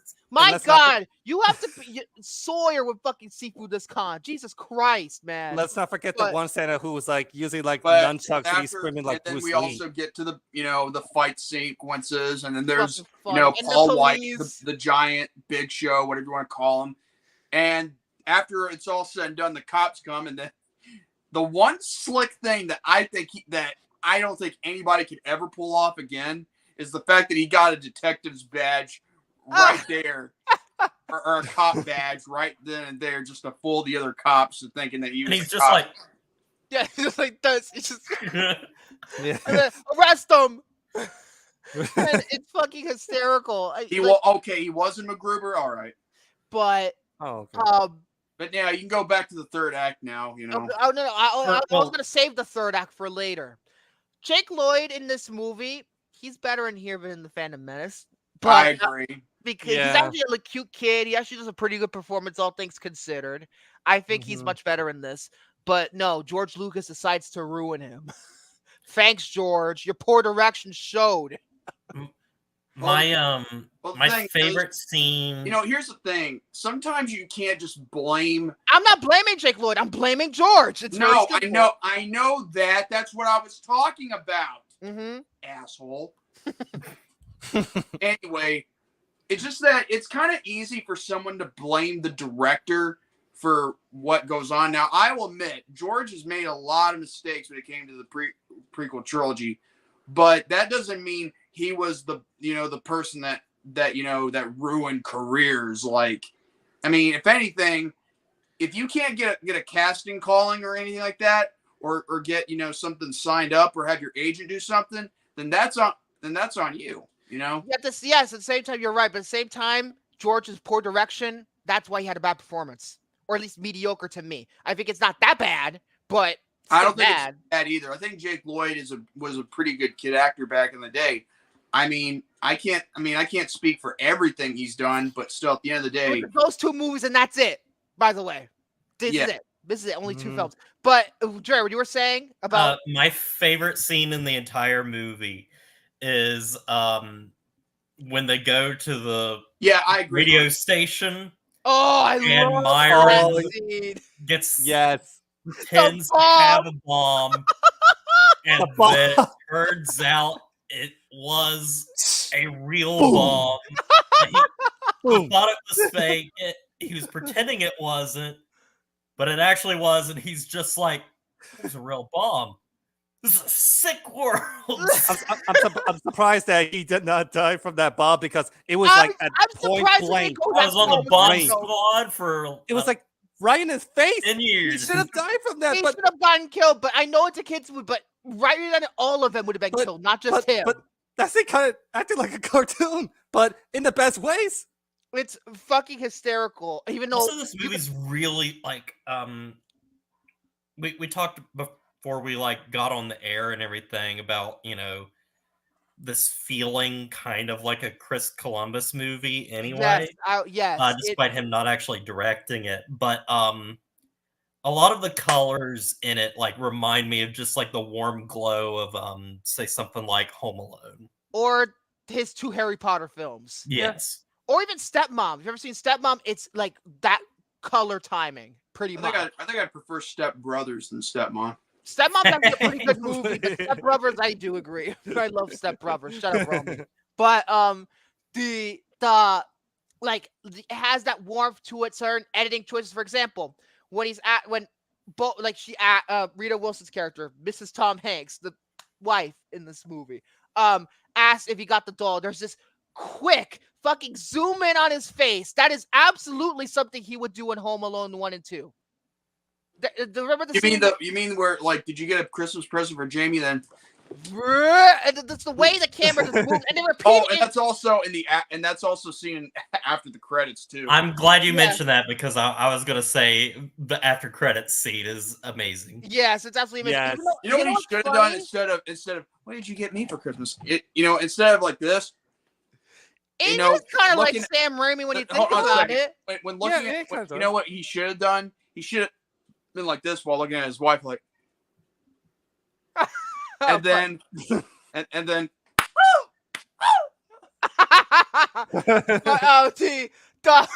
Hold on. Jinx, shut up, bitch. You love it. But literally, certain editing choices, like the fast motion of certain scenes, especially in the third act, it's crazy. It feels like a Chris Columbus movie. The fact that he wrote it too, he rewrote the script, makes it even better. And it really does feel like his movie in a lot of ways, compared to Brian Levant, who hasn't really done much since. He directed the fucking Flintstones movie, which I heard is fucking abysmal. The Flintstones. Actually, it's Viva Lost Rick. No, he directed both, I believe. Viva Rock Vegas. He directed the first one and the second one. No. Yes, he directed both. Yeah, I checked his filmography. I think Viva Rock Vegas is the one that's bad. The first one is the first one I heard is just as bad. The second one I heard is worse. The first one, Rosie O'Donnell. Enough said in that first movie. He also did Problem Child 2, Beethoven. Last time I checked, she's not in the Man Meat. Although his next best movie other than this one is Are We There Yet? I'm sorry, Are We There Yet is a guilty pleasure of mine. Hey, you're not the only one. And funny because that's a New Year's movie. That's a New Year's Eve movie. But the like absolutely just phenomenal. Is there anything else in the first 2 acts I want to talk about? The reindeer. Oh my god, the reindeer. Yes, the reindeer. Like he was running around and chasing Arnold Schwarzenegger after he grabbed the freaking Turboman doll. But which we haven't gotten to Turboman himself because that show is a fucking fever dream. Oh my god. When it shows in the opening of the movie, the very first thing you see is the Turboman TV show. This is I said in the description. I said it a certain way. I think it was like, hold on, let me go back to my description now because I'm forgetting what I added in my own description. To my description. Oh my god, that let's see. it really did feel like I said it was like the Joel Schumacher Batman films mixed with the first couple of seasons of Power Rangers. That's pretty much what it is. It's a Joel Schumacher Batman mixed with Power Rangers. That's pretty much what it is. Yeah, it is glorious to the eyes. But it's that show is fucking batshit crazy. It is batshit insane. He saved the fucking president and shit. I'm just like, oh my god. Yeah, sure is. But the reindeer is fucking fantastic. The radio, the bomb. Oh my god, the bomb. Oh my. Okay. The fact that they're only trying to go into that studio because they were trying to guess the names of the reindeer on the radio, over the phone, but then they had to go to the radio, which was actually a couple blocks away from them. The fact that they had to deal with the cops, and you have this guy who acts like, oh, this is a bomb, all right? But it turns out it's a music box. So after that's all over and the cops bust in, oh, now you actually got a legit bomb in your hands, but nobody dies. And also, it just reminded me of Meet the Parents. It reminds me of George of the Jungle. Don't worry, nobody dies in this movie. With big boo-boos. Oh god. But oh my god, absolutely hysterical. I guess I can talk about the third act now because the third act is the reason why this movie cost $75 million in the first place. It takes place on this Christmas parade in I don't know if it's a real. Apparently, that part was shot in California. It was not a Minnesota type of thing. So I didn't think. Also, I looked up on the Wikipedia page. This filmed for like 5 weeks, and like 3 of those weeks were just the third act. Oh my god! Wow, really? Wow. Yeah. I wonder how many takes they had to do for the third act. I'm surprised because it doesn't look. I don't know. It's not like ambitious. It's very simple third act, but I guess because it's green screen and CGI heavy. Oh my god! And extras. And extras and all that. And also, you got to get paid the licensed characters because there's so many licensed characters in that parade. You got Leonardo from TMNT. You got a Snoopy. You got a Madeline. You got Sonic the Hedgehog. Ernie. Bert and Ernie. Kind of had. Yeah, we got like Sonic the Hedgehog, Bert and Ernie. Rock'em Sock'em Robot. I can't do the Cat in the Hat voice. Rock'em Sock'em Robots. And the Crayolas. The Crayolas. There it is. Crayolas. Rock'em Sock'em. Oh. Let's not forget. Okay, so we got Sonic, we got Bert and Ernie, we got Cat in the Hat, we got Gumby, we got. Okay. Then there's Barbie. Better movie than the 2023 movie. Sorry. I had to say it. I'll say it now. Barbie's my worst film of the year. I have my reasons. Let me tell you something. Margaret Robbie is as beautiful as she is. She's good. She's very good in the movie. Even though she said as she doesn't think she's beautiful. I mean, like, that's bullshit. But anyway. The problem in the movie is the script. Gee, I wonder why. Greta Gerwig wrote it. Gee, I wonder why I have so many problems with the script. The direction, the technical aspects of Barbie, flawless. The acting, good for the most part. It's that fucking script. It's the script. Because I have my reasons. I'm not going to go on a political tirade right now. You want to know what should be on a political tirade? Turboman. Turboman should be president. That's a political tirade. No. I think what should be on a political tirade should be the Bratz 2007 movie. Oh, fuck that. But the third act. Like, I mean, I'm telling you. Special effects in the third act, I think they still hold up pretty well. I do. Yeah. I mean, they're like bombastic as they can be, though. It is so, like, Oh wait, are we heading to the final battle Yes, sequence? yes, Yes, you are. yes, we Oh, are. Yeah, go ahead, Jordy. I did not expect the male guy, or Sinbad's character, to actually be the one to take that villain costume. What Oh was the name of yeah, that villain again? that was phenomenal. What was the villain's? What is Turboman's arch nemesis' name again? It's gonna make me do this. Decepto. Oh, you're gonna make me do Decepticon. this. Oh wait, never mind. Not Decepticon. Decepticon. Dementor. I'm just Dementor. I'm fucking Dementor. with you. Thank you. It's Dementor. Dementor. Okay, so I'm the just fucking fact with that you. he steals the Dementor costume. You know what I thought? What I What? thought really took the costume and not him. I thought it was Ted. Oh, But still, I wouldn't be surprised if it was Ted. Speaking of which, he gets what he deserves. He gets fucking eggnog. yeah, I know. His ass. But what I thought is that maybe he could have gotten so mad after that. Maybe he'd take a costume and he'd finally ruin, Jamie's Christmas because his son didn't get picked out from the audience. Oh yeah, it's fucking hilarious. But I think Sinbad is more fitting because, after all, it He started was with looking these for the two toy going too. after, It was Phil going Hartman's after, character didn't had the toy for months. But yeah, it starts out with these two going after the Turboman doll. Why not have And it with it. both of them? And like the when he's flying, Oh, it looks man. so Yeah. good and so fake at the same Okay, time. I don't know oh how my to God. describe Wait it. a minute. I thought when he was going up in the air and he turns it off, you're like, oh! That was brilliant. I was laughing. I'm not gonna lie. Arnold Schwarzenegger's, acting and all that. I mean, you can say whatever you want about it, but I think the fact that he screams, I love that scream. And then also, I'm getting the hang of this. You know what? That's It reminded me of that whole shot. Reminded me of True Lies, ironically enough, with the It reminds me. the airplane. The fact that he does that scream, it reminds me if someone was, having a bit of, chronic diarrhea, Oh God, but yeah, that's what it reminded me. It reminded me of True Lies. Oh!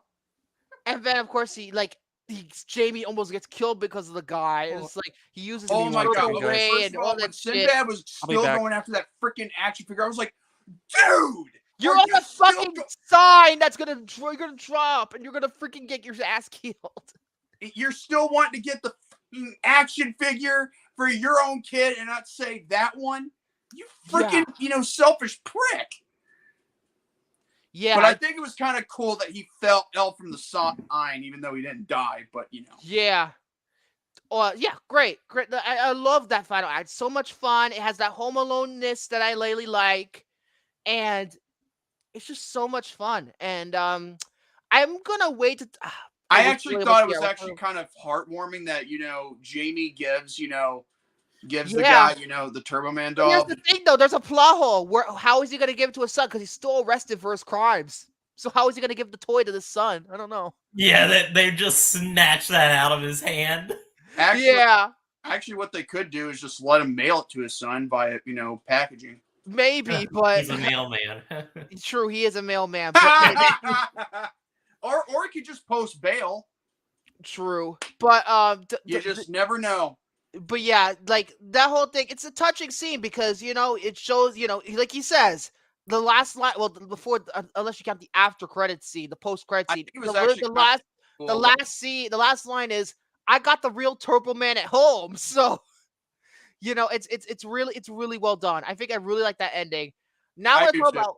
This is one of the first movies to have a post-credit scene. I swear to God, I think it feels like it is because nobody really noticed this upon release until like the VHS came out that there was. I didn't know until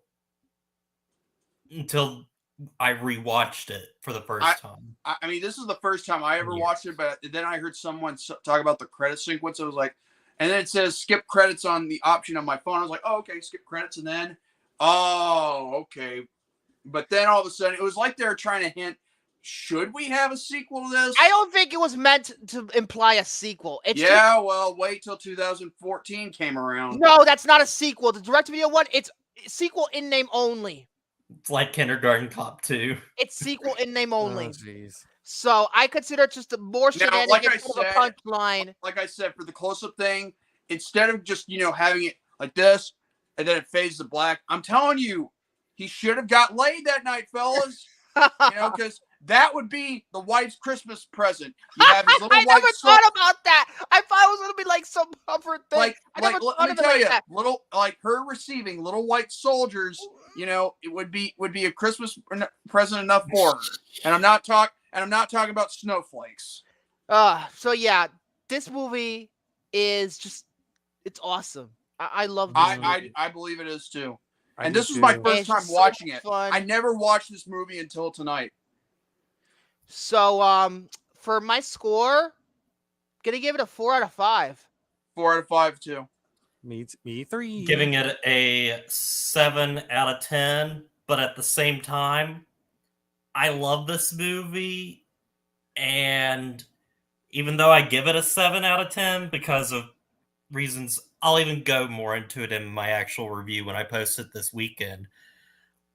But I love it just as much as some of my favorite movies of all time. Yeah. That's how much I love this movie. There's a charm about this movie that I really enjoyed. There's a certain charm about it. So 4 out of 5 for me. I feel like, yeah, this is going to be another Christmas classic for me to watch every single year. I watch this every year. Every year. I try to. So next, the last rule of business for tonight. Woo! It's time for the big return Wait for this mother. of the wheel. By the way, Back. by the way, Oh, misfortune. by the way, if you guys are wondering why I went, because my dog was just like going crazy, but she's all good now. She's just I know nervous. Bitches will be bitches. Oh, Jesus Christ. Oh, Anyway, let's You're spin gonna the need wheel. Jesus I'm Christ running out of after- time. They're cutting me off. They're like, wrap it up. Let's Let spin me the tell wheel. you, you're gonna need Jesus Christ after I'm done with you. The following year. Okay, let's go. The first Bye. episode of 2024. What will it be? Wait, what date will that be for the first episode of 2024? I'm debating if it should be on January 2nd or January. No. You know what? Let's have that on January 9th because after all, both of us isn't live that week anyway. So why not? I'm gonna say, yeah, I'll deserve some holiday off. We should be. And I'm off on Tuesday. I'm off on that Tuesday. Okay, all right, good. That makes it better for all of us. Tuesday, January Okay. 9th. Tuesday, Sounds good. January 9th. What will it be? 3, 2, 1. Oh God. I'm so scared. All right. Oh God, help me. Oh God, help me. Oh. Yay! One of my favorite films of all time, baby. Single New Year, white new female. bullshit. Let's go, baby. Oh. This is great. Wait. Absolutely. Well, why should it be known as single white female? That's the name of the movie. That's the name of the movie.